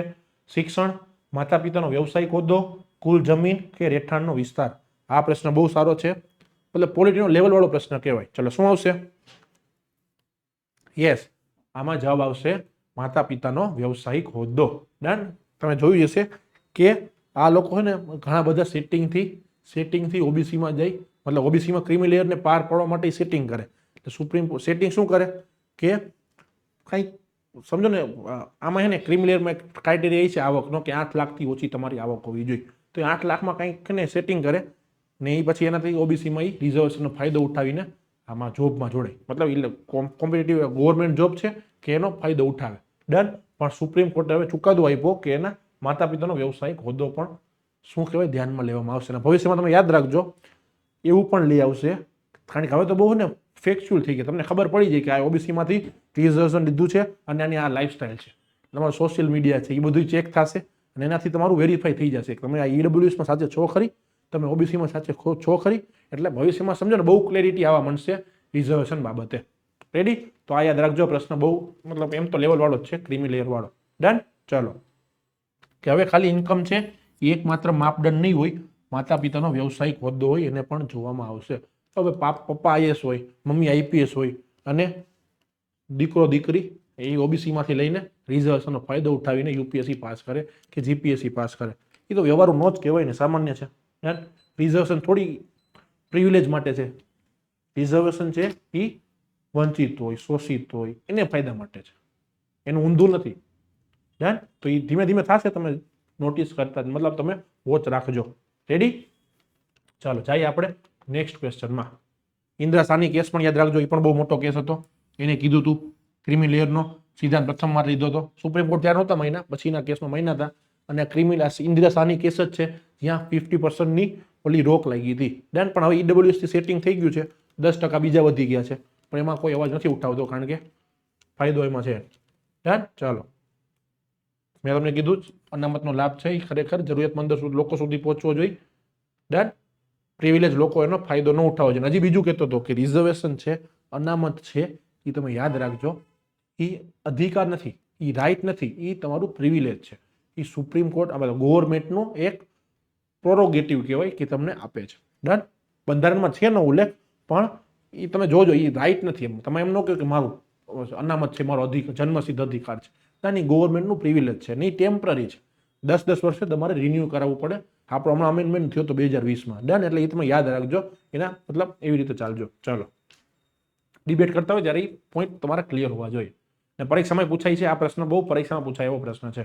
ચલો જઈએ આપણે નેક્સ્ટમાં, કે આપણે સ્પર્ધાત્મક પરીક્ષાની તૈયારી કરી છીએ, પણ આ છે શિક્ષણ મંત્રાલયે એના માટે એક નવી એપ વિકસાવી. તો એ શું છે, શેના માટે છે એ આપણે જોશી. ઉમંગ, દીક્ષા, સાથી એપ કે માર્ગદર્શક. ચલો શું આવશે? સેશનને મજા આવતી હોય, આપણે અડધા સુધી વયા ગયા છીએ, અડધા ઉપર પહોંચી ગયા છીએ.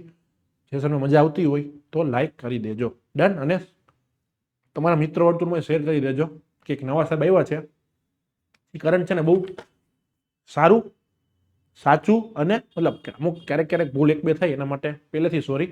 અને સ્પીડમાં સારું, સ્પીડમાં ટુ ધ પોઈન્ટ, એમ તમારે ઓછા ટાઈમમાં તમારે સારું એવું કરંટ કવર થઈ જાય.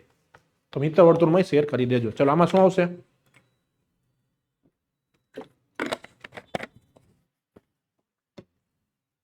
ચલો ડન, ગુડ. જવાબ આવશે સાથી એપ. રેડી? ટેસ્ટિંગ માટે છે, અસેસમેન્ટ માટે છે, self assessment test and help for entrance exam. IIT Kanpur દ્વારા બનાવવામાં આવ્યું છે. ટેસ્ટિંગ માટે છે, જેઈઈ, નીટ અને અન્ય પરીક્ષાઓ માટે મફત કોચિંગ અને અભ્યાસક્રમ સામગ્રી. ડન. સાથી એપ છે, બસ એટલું યાદ રાખો. આઈઆઈટી કાનપુર યાદ રાખો, એઆઈનો પણ એમાં ઉપયોગ કર્યો છે.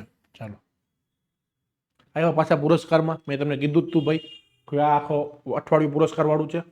સાહિત્ય અકાદમી પુરસ્કાર ગુજરાતી માટે, જેનું નામ છે ભટક, મને વાંચતા 2 વાર લાગશે, ભટકડકી માટે કોની પસંદગી થઈ છે? સાહિત્ય અકાદમી ગુજરાતી અને ભટખડકી વધારે છે લોકપ્રિય. ચાલો, એમાં કોની પસંદગી થઈ છે? રઘુવીર ચૌધરી, યોગેશ વૈદ, વિનોદ જોશી અને માધવ રામાનુજ. આ કાવ્ય હતું, કાવ્ય સંગ્રહ છે ભટ્ટ ખડકી. ડન. ચાલો તમારે નામ યાદ રાખવા પડશે કે સાહિત્ય એકેડમીમાં આને એવોર્ડ મળ્યો છે. ચાલો શું આવશે જલ્દી યસ ગુડ જવાબ આવશે યોગેશ વૈદ્ય. ડન. યોગેશ વૈદ્યને આ એવોર્ડ મળ્યો છે. ડન. નિબંધ સંગ્રહ નામ છે ભટ્ટ ખડકીના પ્રતિષ્ઠિત એવોર્ડ મળ્યો છે એના એના એના એના ભાગરૂપે. ચાલો રેડી. સાહિત્ય એકેડમી ગુજરાતમાં 1 લાખ જેટલા રૂપિયા મળશે અને સાલ ને એવું બધું મળે. એ બીજા માટે પણ પ્રખ્યાત છે. લલિત નિબંધ અને પ્રવાસી સાહિત્ય માટે પણ પ્રખ્યાત છે. યાદ શું રાખવાનું વૈદ્ય સાહેબ યોગેશ વૈદ્ય અને ભટ્ટ ખડકી. ડન. ચાલો સાહિત્ય એકેડમી બંધારણમાં જે 8મી અનુસૂચિ છે 22 જેટલી શેડ્યુલ લેંગ્વેજ છે એના માટે એવોર્ડ આપે છે. બધી ભાષાઓમાં આપે પણ અંગ્રેજીમાં આપે છે. અંગ્રેજી છે એ શેડ્યુલ લેંગ્વેજમાં નથી છતાં પણ એમાંથી એવોર્ડ મળે છે. યાદ રાખજો એ તમને મુદ્દો ક્લિયર હોવો જોઈએ. શેડ્યુલ લેંગ્વેજમાં અંગ્રેજી નથી આવતી. ઇંગ્લિશ છે એ આપણી જે શેડ્યુલ લેંગ્વેજ છે ને એમાં આપણે એમાં ઇન્વોલ્વ નથી કરી. ચાલો આ તો મોસ્ટ ઓફને આવડતો હોવો જોઈએ પણ છતાંય આપણે ભણી લઈએ. તાજેતરમાં એશિયાનો સૌથી મોટો ટ્યુલિપ ગાર્ડન ઉદ્ઘાટન ક્યાં કરવામાં આવ્યું? અગરતલા, સિમલા, શ્રીનગર કે ઋષિકેશ?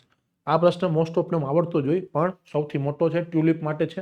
ડન. એના માટે છે તો મેં પ્રશ્ન લીધેલો છે. શું આવશે? ગુડ જવાબ આવશે શ્રીનગર. ચલો રેડી. સૌથી મોટો ટ્યુલિપ ગાર્ડન તમે એનું ખાલી સર્ચ મારજો ટ્યુલિપ ગાર્ડન તમને ખબર પડી જશે. ફૂલ હોય ફૂલનું આખું મોટું ઉદ્યાન હોય. ડન. ગાર્ડન હોય. જમ્મુ કાશ્મીરના શ્રીનગરમાં એના જબરવન તળેટી પાસે. ડન. ચાલો એશિયાનો સૌથી મોટો ટ્યુલિપ ગાર્ડન તરીકે માન્યતા છે. વુલર લેકની બાજુમાં છે. નહીં વુલરની દાલ સરોવરની નજીક હોવાથી અહીં શું કહેવાય ઇકો ટુરિઝમનું ક્ષેત્ર આ ટુરિઝમનું પણ છે. ડન. ચાલો જઈએ આપણે નેક્સ્ટ ક્વેશ્ચનમાં. ચલો હવે 15-20 મિનિટ જ થશે. 15-20 મિનિટમાં આપણે બધું પતી જશે. તાજેતરમાં હિન્દી ભાષા માટે સાહિત્ય એકેડમી પુરસ્કાર.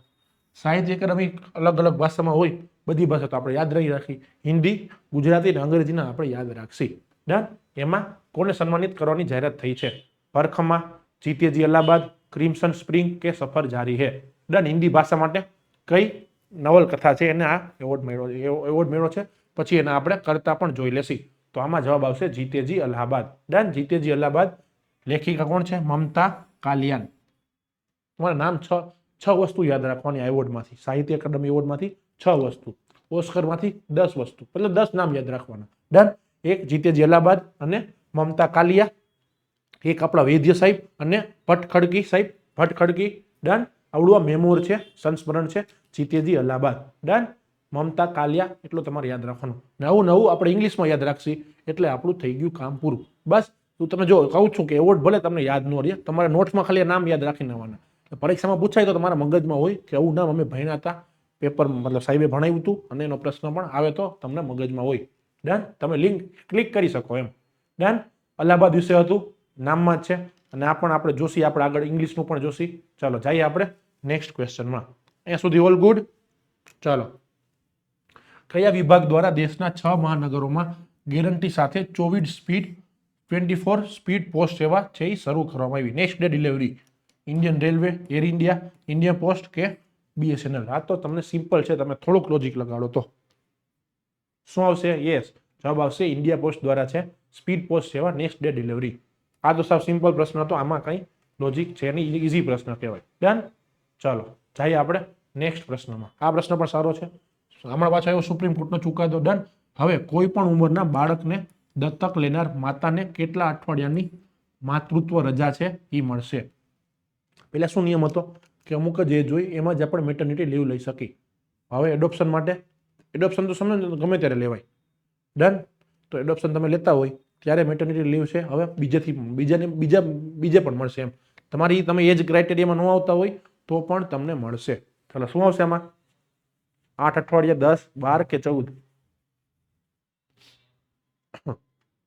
યસ જવાબ આવશે 12 અઠવાડિયા.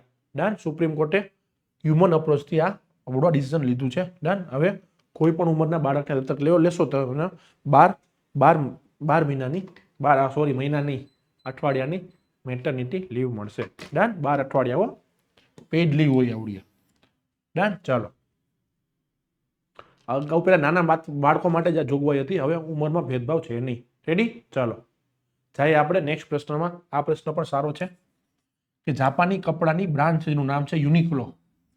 યુનિક લ્યો એમ, તમે કઈ વસ્તુ લ્યો એ યુનિક લ્યો, એ તમારે એવી રીતે યાદ રાખવાની. એને બ્રાન્ડ એમ્બેસેડર બનાવ્યા છે, તો એ બ્રાન્ડ એમ્બેસેડર કોને બનાવ્યા છે, તેની નિમણૂક કોને કરી છે, તમને પ્રશ્ન પૂછ્યો છે. વિરાટ કોહલી પોતાની 1-8 છે, 1-8 કેવું કઈ નામ છે, ડન. રણવીર સિંહ, જસપ્રીત બુમરાહ કે નીરજ ચોપડા. ચલો, બધા નામમાં બેમાં કન્ફ્યુઝન હોય, આ બે તો નો આવે છે. હમણાં તમને કહી દઉં, હિન્ટ જ આપી દઉં. ચલો, શું આવશે? યુનિક્લો કપડા માટે છે, જવાબ આવશે આપણા જસપ્રીત બુમરાહ. ડન. યુનિક્લોના લાઈફ વેર ફિલોસોફી પર માટે છે. ડન. એથ્લેસિયોર જેવું થયું આ. ડન. આરામદાયક અને રોજિંદા વસ્ત્રો પર ધ્યાન કેન્દ્રિત છે. યુનિક્લો, યુનિક વસ્તુ લ્યો એટલે યુનિક્લો. ચાલો, જાય આપણે, બસ એટલું જ યાદ રાખવાનું હતું. હવે કેટરીના કૈફ પણ છે, કરીના કપૂર પણ છે, સિદ્ધાર્થ મલ્હોત્રા પણ છે. એવી રીતે હવે આ બ્રાન્ડ એમ્બેસેડર માટે શું કહેવાય, જસપ્રીત બુમરાહને એને પણ કર્યું છે. અને રોજર ફેડરર પણ છે, એટલે મોટા મોટા લેજન્ડ છે, એમાં જસપ્રીત બુમરાહનો સમાવેશ થયો. આવા પ્રશ્ન જીપીએસસીમાં પૂછેલા પણ છે અને ભવિષ્યમાં પૂછશે પણ ખરી, એટલે તમારે યાદ રાખવું પડે. ડન. ચાલો, જાય આપણે નેક્સ્ટ ક્વેશ્ચનમાં. તાજેતરમાં કુસુનપુર ગામને રાજ્યનું પ્રથમ સ્માર્ટ ગામ બનાવવાની જાહેરાત કરવામાં આવી છે, તે કયા રાજ્યમાં આવેલું છે? કુસુનપુર અને કયું રાજ્ય સ્માર્ટ ગામ છે? ઓડિશા, ઝારખંડ, બિહાર કે આસામ? ચલો, શું આવશે? ચલો, ગુડ. જવાબ આવશે ઓડિશા. ડન. ઓડિશામાં આ કુસુનપુર ગામ છે, એમાં આપણે સ્માર્ટ ગામ બનાવશે. રેડી? ચલો, પ્રથમ સ્માર્ટ વિલેજ બનાવશે, અને સ્માર્ટ વિલેજમાં બધી સુવિધાઓ હશે, આપણને ખબર જ છે. અને એ વિલેજ છે મોડેલ વિલેજ તરીકે કામ કરશે. કુસુનપુર, ઓડિશા તમારે યાદ રાખવાનું. ચાલો, પ્રથમ સ્માર્ટ ગામ છે એ પ્રમાણે. ચલો, રેડી? જાય આપણે નેક્સ્ટ પ્રશ્નમાં. કે વડાપ્રધાન મોદી સાહેબે કઈ નદી પર સ્વયં સંચાલિત ડ્રાય બલ્ક કાર્ગો સુવિધાનું ઉદ્ઘાટન કર્યું? બ્રહ્મપુત્ર, ગંગા, હુગલી કે ગોદાવરી? ડન. ચાલો, આમાં શું આવશે? Bulk cargo. તમે હમણાં જો આની પહેલા આપણે લોજિસ્ટિકનું જોયું, આ પણ નેશનલ વોટરવેઝ પણ બજેટમાં હતું, તો આ નેશનલ વોટરવેઝને લગતું છે. ચલો, સ્વયં સંચાલિત ઓટોમેટિવ છે, એટલે પ્રશ્ન આવી શકે. તો શું આવશે? જવાબ આવશે આપણું હુગલી નદી. ડન. જો વેસ્ટ બેંગાલમાં ઇલેક્શન આવે છે, આપણે જોયા, તો હવે હમણાં થોડોક ટાઈમ હશે ને, થોડોક ટાઈમ સારા એવા પ્રોજેક્ટનું બની શકે. ડન. મોટા પ્રોજેક્ટ નહીં આવે, પણ કારણ કે એમસીસી છે, પણ પેલાનું છે એટલે પરીક્ષામાં આવી શકે. ચાલો, ડન. પશ્ચિમ બંગાળમાંનું હતું, કોલકાતા પોર્ટ ઉપર શું કરશે? ઓટોમેટેડ લોડિંગ અને અનલોડિંગ માટે થશે, ઝડપી બનાવશે. આવડવા સાગરમાલા પ્રોજેક્ટ. આની પહેલાનો પ્રોજેક્ટ હતો, શું હતો? ભારતમાલા. સાગરમાલા છે એ પોર્ટ માટે છે, ભારતમાલા છે એ રસ્તાઓ માટે છે. ડન. આ તમારે યાદ રાખવાનું. રેડી? ચાલો, જાય આપણે નેક્સ્ટ પ્રશ્નમાં. આ પ્રશ્ન પણ સારો છે, બેઠે બેઠો પરીક્ષામાં આવશે.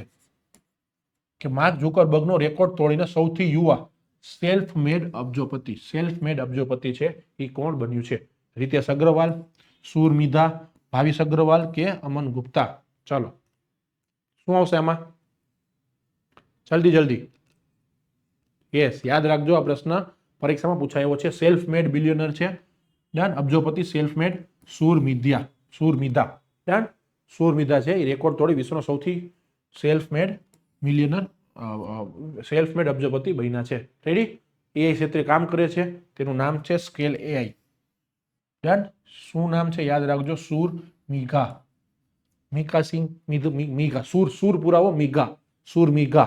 ડન. ચલો, માર્ક ઝુકરબર્ગનો રેકોર્ડ તોડ્યો. ઝુકરબર્ગ કોણ છે? ફેસબુકનો માલિક, હવે જે મેટાનો માલિક છે. એ 23 વર્ષે આ સિદ્ધિ મળી હતી, અને આ એને 1 વર્ષ ઓછી 22 વર્ષે મળી છે. ચાલો, રેડી? સેલ્ફ મેડ એટલે શું? કે એના કોઈ વારસા પાસે નથી એવું, આ બાપના પૈસા લીલા લેરવાળો નથી, આ મહેનતથી એને કમાણી કરી છે, મહેનતથી કમાણો છે. એના બાપ દાદા છે એને પણ મહેનતથી ભેગું નથી કર્યું એમ. એ પદવી એવા વ્યક્તિને મળે જેને વારસામાં કાંઈ સંપત્તિ મેળવવાને બદલે પોતાની જાત મહેનત જિંદાબાદથી એને સામ્રાજ્ય ઊભું કર્યું. સુર મિઘા ને સેલ્ફ મેડ બિલિયનર.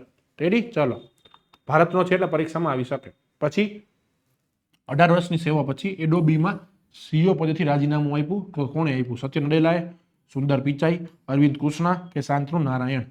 એડોબીના સીઈઓ પદથી રાજીનામું. એડોબી છે, તમને ખબર છે, ફોટોશોપમાં એમાં બહુ મોટું નામ છે. ને તમે આ પણ યાદ રાખજો, હવે છે પ્રાઇવેટ પ્લેયરના સીઈઓ હોય એ પણ તમારે યાદ રાખવાના. આપણે કેમ આઈએસ ને આઈપીએસ યાદ રાખીએ છીએ, એમ હવે સીઈઓ પણ યાદ રાખવાના. ડન. ચાલો, ગુડ. જવાબ આવશે શાંતનુ નારાયણ. ડન. શાંતનુ નારાયણને આ રાજીનામું આપ્યું છે, એડોબીના સુકાની હતા. ડન. ચાલો, એટલું તમારે યાદ રાખવાનું છે. ચાલો, પદ્મશ્રી પણ એને મળ્યો છે. આપ મેં તમને કીધું જ, ફોટોશોપ માટે એડોબી જાણીતું છે. ચાલો, આ પ્રશ્ન જો તમને બધાને ખબર પણ હશે કે ગુજરાતમાં યુનિફોર્મ સિવિલ કોડ બિલ છે એનો અંતિમ રિપોર્ટ તૈયાર થઈ ગયો ને આપણા વિધાનસભામાં રજૂ પણ થઈ ગયો. તો પ્રશ્ન શું છે, એ કઈ સમિતિની રચના, કઈ સમિતિના બેઝથી આ રિપોર્ટ થયો છે? જસ્ટિસ ચંદ્રચૂડ સાહેબ, આપણા ચીફ જસ્ટિસ હતા પેલા, રંજના પ્રકાશ દેસાઈ, શરદ અરવિંદ બોબડે અને યુ લલિત. આ બધી ચીફ જસ્ટિસ છે ફોર્મર, અને એક છે મેડમ છે. શું હશે જવાબ? ચાલો, યસ, ગુડ. જવાબ આવશે જસ્ટિસ રંજના પ્રકાશ દેસાઈ. રંજના દેસાઈ છે, એના સમિતિના અધ્યક્ષતામાં આ એવોર્ડ મળ્યો. આ એવોર્ડ શું મને એવોર્ડ આવે છે આવડું, આ રિકમેન્ડેશન યુસીસી નું યુનિફોર્મ સિવિલ કોડનું આ થયું હતું. ડન. યુનિફોર્મ સિવિલ કોડ ગુજરાતમાં વહેલા મોડો અપ્લાય થઈ જશે, તો તમને એની માહિતી ખબર હોવી જોઈએ. ડન. આ પ્રશ્ન ઇમ્પોર્ટન્ટ બની જાય. ચાલ, રેડી. સમાન નાગરિક સંહિતા જેને કે એના ડ્રાફ્ટ છે એ આપણે રજૂ પણ થઈ ગયો છે. આ પેલા ગવર્નરને પછી ચીફ મિનિસ્ટરને દેવા ગયા હતા. કોણ? જસ્ટિસ રંજના પ્રકાશ દેસાઈ. ડન. ચાલો, 209 પાનાનો છે. એ પ્રશ્ન નહીં આવે, આ તો મારે આવી ગયું તો મેં તમને કહી દીધું. ડન. શેના માટે છે? સમાન નાગરિક સંહિતા. જેમ આપણે ક્રિમિનલ કોડ હોય એમાં સિવિલ માટેનો કોડ છે. મેરેજ હોય, એડોપ્શન હોય, દત્તક લેવાનું હોય, ઇનહેરિટન્સ હોય, એ બધાને લગતા મેટર હોય એમાં સિવિલ પ્રોસિજર લાગે, સિવિલ કોડ હોય. એના માટે યુનિફોર્મ સમાન નાગરિક સંહિતા લઈ આવ્યા. ડન. જેમ કે લગ્ન હોય, છૂટાછેડા હોય, વારસો હોય, દત્તક હોય, આ બધા વિષયો બધા ધર્મના સમાન માટે, બધા તમામ ધર્મોને સમાન હોય એના માટેનો આ કાયદો છે. ડન. આમાં શું ફેરફાર આવ્યા? લિવ ઇન છે એનું ફરજિયાત રજીસ્ટ્રેશન કરવું પડશે લગ્નનું. ડન. અને લગ્નનું પણ રજીસ્ટ્રેશન કરવું પડશે. આવું આપણે ગવર્મેન્ટે પહેલા પણ કીધેલું હતું. ડન. ચાલો, અને મહિલાઓને પિતા અને પતિના મિલકતનો પણ સમાન અધિકારી પણ ભાર છે. જેન્ડર જસ્ટિસ થઈ અને યુનિફોર્મિટી પણ રહે. ચાલો, રેડી. જાય આપણે નેક્સ્ટ ક્વેશ્ચનમાં. ગુજરાત સરકાર દ્વારા તાજેતરમાં પશુઓને બચાવવા માટે કયા રોગ માટે વ્યાપક રસીકરણ અભિયાન થયું હતું? Lumpy skin disease, swine flu, foot and mouth disease અને બર્ડ ફ્લૂ. ચલો, શું આવશે? તમે કન્ફ્યુઝ ન થતા. આની લમ્પી ડિસીઝ હતું એ બહુ પહેલા હતું, હમણાં નથી. કોવિડ પછીના સમયમાં LSD હતું. હવે આવશે જવાબ ફૂડ એન્ડ માઉથ. ડન. ચાલો, જેને કહેવાય ખરવા મોવાસા. બસ એટલું તમારે યાદ રાખવાનું. એના માટે આ ગુજરાત સરકારે વ્યાપક પ્રોગ્રામ કર્યો હતો. ડન. ચાલો, ભારત 1100 જેટલી કિલોમીટરથી વધુ લાઇન સાથે ભારતનું મેટ્રો નેટવર્ક વિશ્વમાં કેટલામાં ક્રમે પહોંચી ગયું? પ્રથમ, બીજું, ત્રીજું કે ચોથું? મેટ્રો છે, મેટ્રો, બુલેટ ટ્રેન નથી, મેટ્રો નેટવર્ક છે. મેટ્રોમાં આપણે સારા એવા આગળ થઈએ છીએ. તો આપણો ક્રમ કયો છે? ચલો, યસ, ગુડ. જવાબ આવશે આપણો ક્રમ છે ત્રીજો. ડન. ચાલો, 1100 જેટલો કિલોમીટરથી વધુ આપણે આ લાઈન છે. દક્ષિણ કોરિયા, જાપાનને પણ આપણે પાછળ છોડી દીધું છે. ચીન પ્રથમ, અમેરિકા બીજું અને ત્રીજું આપણું one and only Bharat. Done. મેટ્રોમાં બસ આ બેઠો પ્રશ્ન આવે, તમારે ઇન્ફ્રાસ્ટ્રક્ચર ટોપિક હોય એમાં. ચાલો, જાય આપણે નેક્સ્ટ ક્વેશ્ચનમાં. આ બહુ મસ્ત પ્રશ્ન છે, મારો ફેવરિટ પ્રશ્ન છે. આમાંથી સવાલ આવશે પરીક્ષામાં જ. શું છે? કેન્દ્રીય કેબિનેટ દ્વારા મંજૂર કરાયેલું ભવ્ય યોજના નામ જ ભવ્ય રાખી દીધું છે. તમારે ભવ્ય 2 વાર બોલવું પડે કે આ યોજના સાચે ભવ્ય છે. તો એ ભવ્ય યોજનાનું શું છે? ઉદ્દેશ્ય શું છે? ભવ્ય યોજનાની મેઇન કોર આઈડિયા શું છે?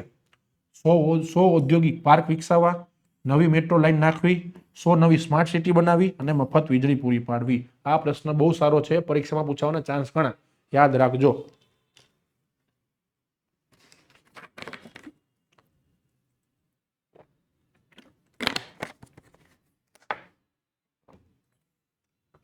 ડન. શું આવશે? શાબાશ. આનો જવાબ આવશે 100 ઔદ્યોગિક પાર્ક બનાવવા, ઇન્ડસ્ટ્રીયલ પાર્ક. ડન. ભવ્યનું ફૂલ ફોર્મ પણ યાદ રાખજો. ડન. ભવ્ય છે એનું ફૂલ ફોર્મ છે ભારત ઔદ્યોગિક વિકાસ યોજના. ડન. ભારત ઔદ્યોગિક વિકાસ યોજના 100 શહેરો માટે. એ 100 શહેરો માટે છે. ડન. શેના માટે છે? એ નેશનલ ઇન્ડસ્ટ્રીયલ કોરિડોર બનાવશે. મોટા ઇન્ડસ્ટ્રીયલ કોરિડોર બનાવશે. આનાથી આપણને શું થાય? આપણે છે મેન્યુફેક્ચરિંગ સ્ટ્રોંગ થાય. ચાઇનાને તમારે ટક્કર આપવી હોય તો એમને નામથી ટક્કર ન આપવા પડે, તમારે ભવ્ય યોજના જેવા પાર્ક બનાવવા પડે. જેમાં મેન્યુફેક્ચરિંગ પાર્ક થાય. રાજકોટમાં પણ બનશે, નવાગામ પાસે. ડન. એવું મોટું જીઆઈડીસી જ્યાં હોય ને, જીઆઈડીસી મોટી ગુજરાતમાં, એવી રીતે અહીંયા 100 શહેરો છે. એ 100 શહેરમાં આ ઇન્ડસ્ટ્રીયલ પાર્ક બનાવશે. ડન. ને આ પાર્ક કેવા પાછા? પ્લગ અને પ્લે વાળા. એટલે શું? કે તમારે ઓલરેડી બધી સુવિધા હોય, વીજળીની, વોટર, પાવર, બધી સુવિધા હોય. તમારે જઈને ખાલી કંપનીમાં શું કહેવાય, ચોપડા મતલબ ઓલું હવન જ કરાવવાનું રહ્યું. તમે હવન કરાવવાનું, સીધું પાર્ક ચાલુ, તમારું મતલબ બિઝનેસ ચાલુ. એટલે પ્લગ અને પ્લે કહેવાય ને. શું કહેવાય? પ્લગ અને પ્લે. પહેલા 12 હતા, હવે એને 12 થી વધારીને આપણે 100 જેવા કરી દીધેલા છે. ડન. ચલો જઈએ આપણે નેક્સ્ટ ક્વેશ્ચનમાં. આ પ્રશ્ન પણ સારો છે. તાજેતરના આંકડા મુજબ વૈશ્વિક નાળિયેર ઉત્પાદનમાં કયો દેશ છે એ પ્રથમ ક્રમે છે? ઇન્ડોનેશિયા, ફિલિપાઇન્સ, શ્રીલંકા કે ભારત?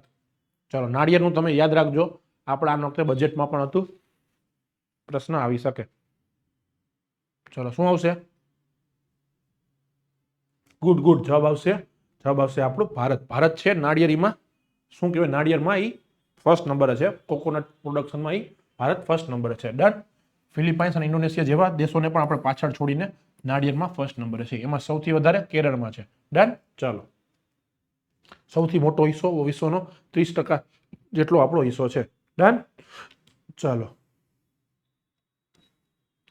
જઈએ આપણે નેક્સ્ટ ક્વેશ્ચનમાં. શું છે? ચારધામ યાત્રાના યાત્રાળુઓ સુવિધા માટે ઈ સ્વાસ્થ્ય ધામ પોર્ટલ હતું. એ પોર્ટલ કોણે શરૂ કર્યું? ઉત્તરાખંડે, હિમાચલ પ્રદેશે, જમ્મુ કાશ્મીરે કે કેન્દ્ર સરકારે?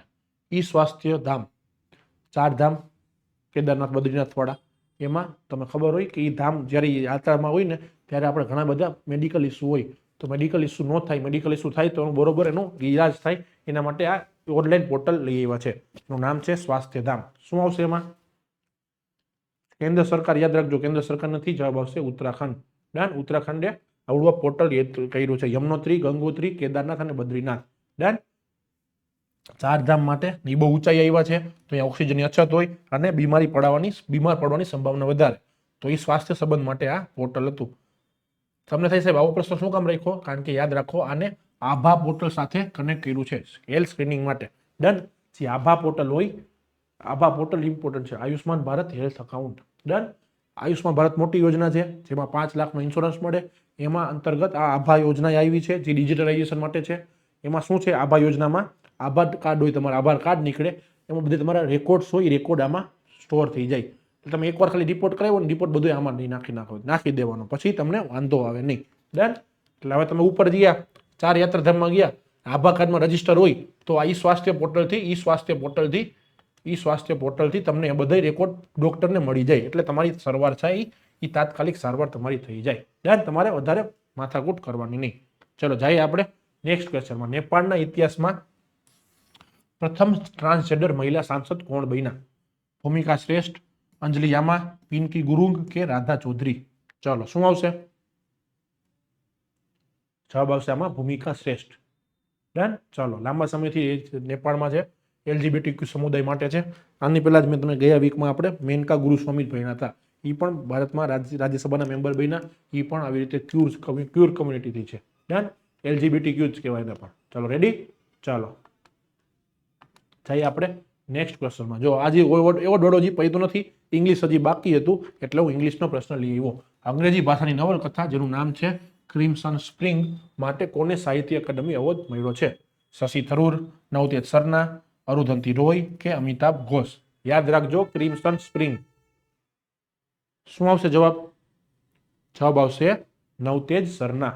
રેડી છે? યાદ રાખજો, આ તમારે યાદ રાખવાનું હોય, પણ આ સારું છે, આ તમને મજા આવશે. શું છે? ક્રિમ્સન સ્પ્રિંગ. આપણા એમ્બેસેડર હતા, એ એમ્બેસેડરે બનાવી છે, શીખ સાહેબ છે. ડન. બહુ મોટા ડિપ્લોમેટ છે નવતેજ સરના. અમેરિકા અને બ્રિટન જેવા દેશોમાં એ એમ્બેસેડર તરીકે રહ્યા છે. એને આ એવોર્ડ મળ્યો છે એની નવલકથા ક્રિમ્સન સ્પ્રિંગ ઉપર. આ ક્રિમ્સન સ્પ્રિંગ શું છે? એની જે જલિયાંવાલા બાગ થયો હતો ને 1911માં, એના લગતી, એની આસપાસને લગતી આવડિયા હત્યાકાંડને લગતી, આસપાસને લગતી આ નવલકથા છે. શું નામ? ક્રિમ્સન સ્પ્રિંગ. કોણ? નવતેજ સરના. ડન. યાદ રાખજો, ડિપ્લોમેટ છે, ગુજરાતી ભાષાનું આપણે જોઈ લીધું. ચાલો જાય આપણે આજના લાસ્ટ ક્વેશ્ચનમાં. તાજેતરમાં રાષ્ટ્રીય પેરા એથ્લેટિક્સ ચેમ્પિયનશિપ ક્યાંથી શરૂ થઈ? તમિલનાડુ, આસામ, ઓડિશા કે આંધ્રપ્રદેશ? ચલો, શું આવશે આમાં? ચાલો રેડી, જવાબ આવશે આમાં આપણા ઓડિશા. ઓડિશામાં આવડિયા પેરા એથ્લેટિક્સ ચેમ્પિયનશિપ થઈ છે. બસ એટલું તમારે યાદ રાખવાનું. કલિંગા સ્ટેડિયમ છે ભુવનેશ્વરમાં, બહુ મોટું નામ છે કલિંગા સ્ટેડિયમ. ડન. 17 થી 21 માર્ચ ચાલશે. 24મી રાષ્ટ્રીય પેરા એથ્લેટિક થશે. ચાલો રેડી. તો અહીંયા આપણો સેશન પૂરો થયો. હોપ યુ લાઈક ઇટ તો લાઈક કરી દેજો અને તમારું આખા વીકનું કવર થઈ ગયું કરંટ. ડન. ચાલો ને તમને ખબર જ છે જનરલ નોલેજની પણ લક્ષ્ય એકેડમી બુક લોન્ચ કરી છે અને ગુજરાતી વ્યાકરણ પણ છે. ચાલો રેડી. અને બેચ પણ છે એનટીપીસી માટે પણ છે, આરઆરબી એનટીપીસી અને સ્પેશિયલ ગ્રુપ ડી માટે નવી બેચ લોન્ચ થઈ છે ભારત બેચ. ચાલો એ પણ તમે સબસ્ક્રાઇબ કરી શકો છો. ચાલો આપણે મળી જઈએ પાછા મળીએ આપણે આવતી વખત. મતલબ હવે આપણે મંથલી લઈ આવશું. મંથલીમાં પણ તમને બધી મંથલી બહુ વધારે મજા આવે છે પણ તમે વીકલી જોવો. વીકલીમાં તમારું રિવિઝન થઈ જાય. રિવિઝન એટલે વીકલી તમારે ને પહેલી વાર જોવાય. વીકલીમાં થોડું હું ડિટેલમાં જાઉં. મંથલીમાં આપણે ટુ ધ પોઈન્ટ અને સ્પીડમાં એ બધાને મજા પણ આવે છે. ચલો રેડી. બધાને મજા આવી છે તો હવે હું સેશનને એન્ડ કરું છું. ચાલો આવજો.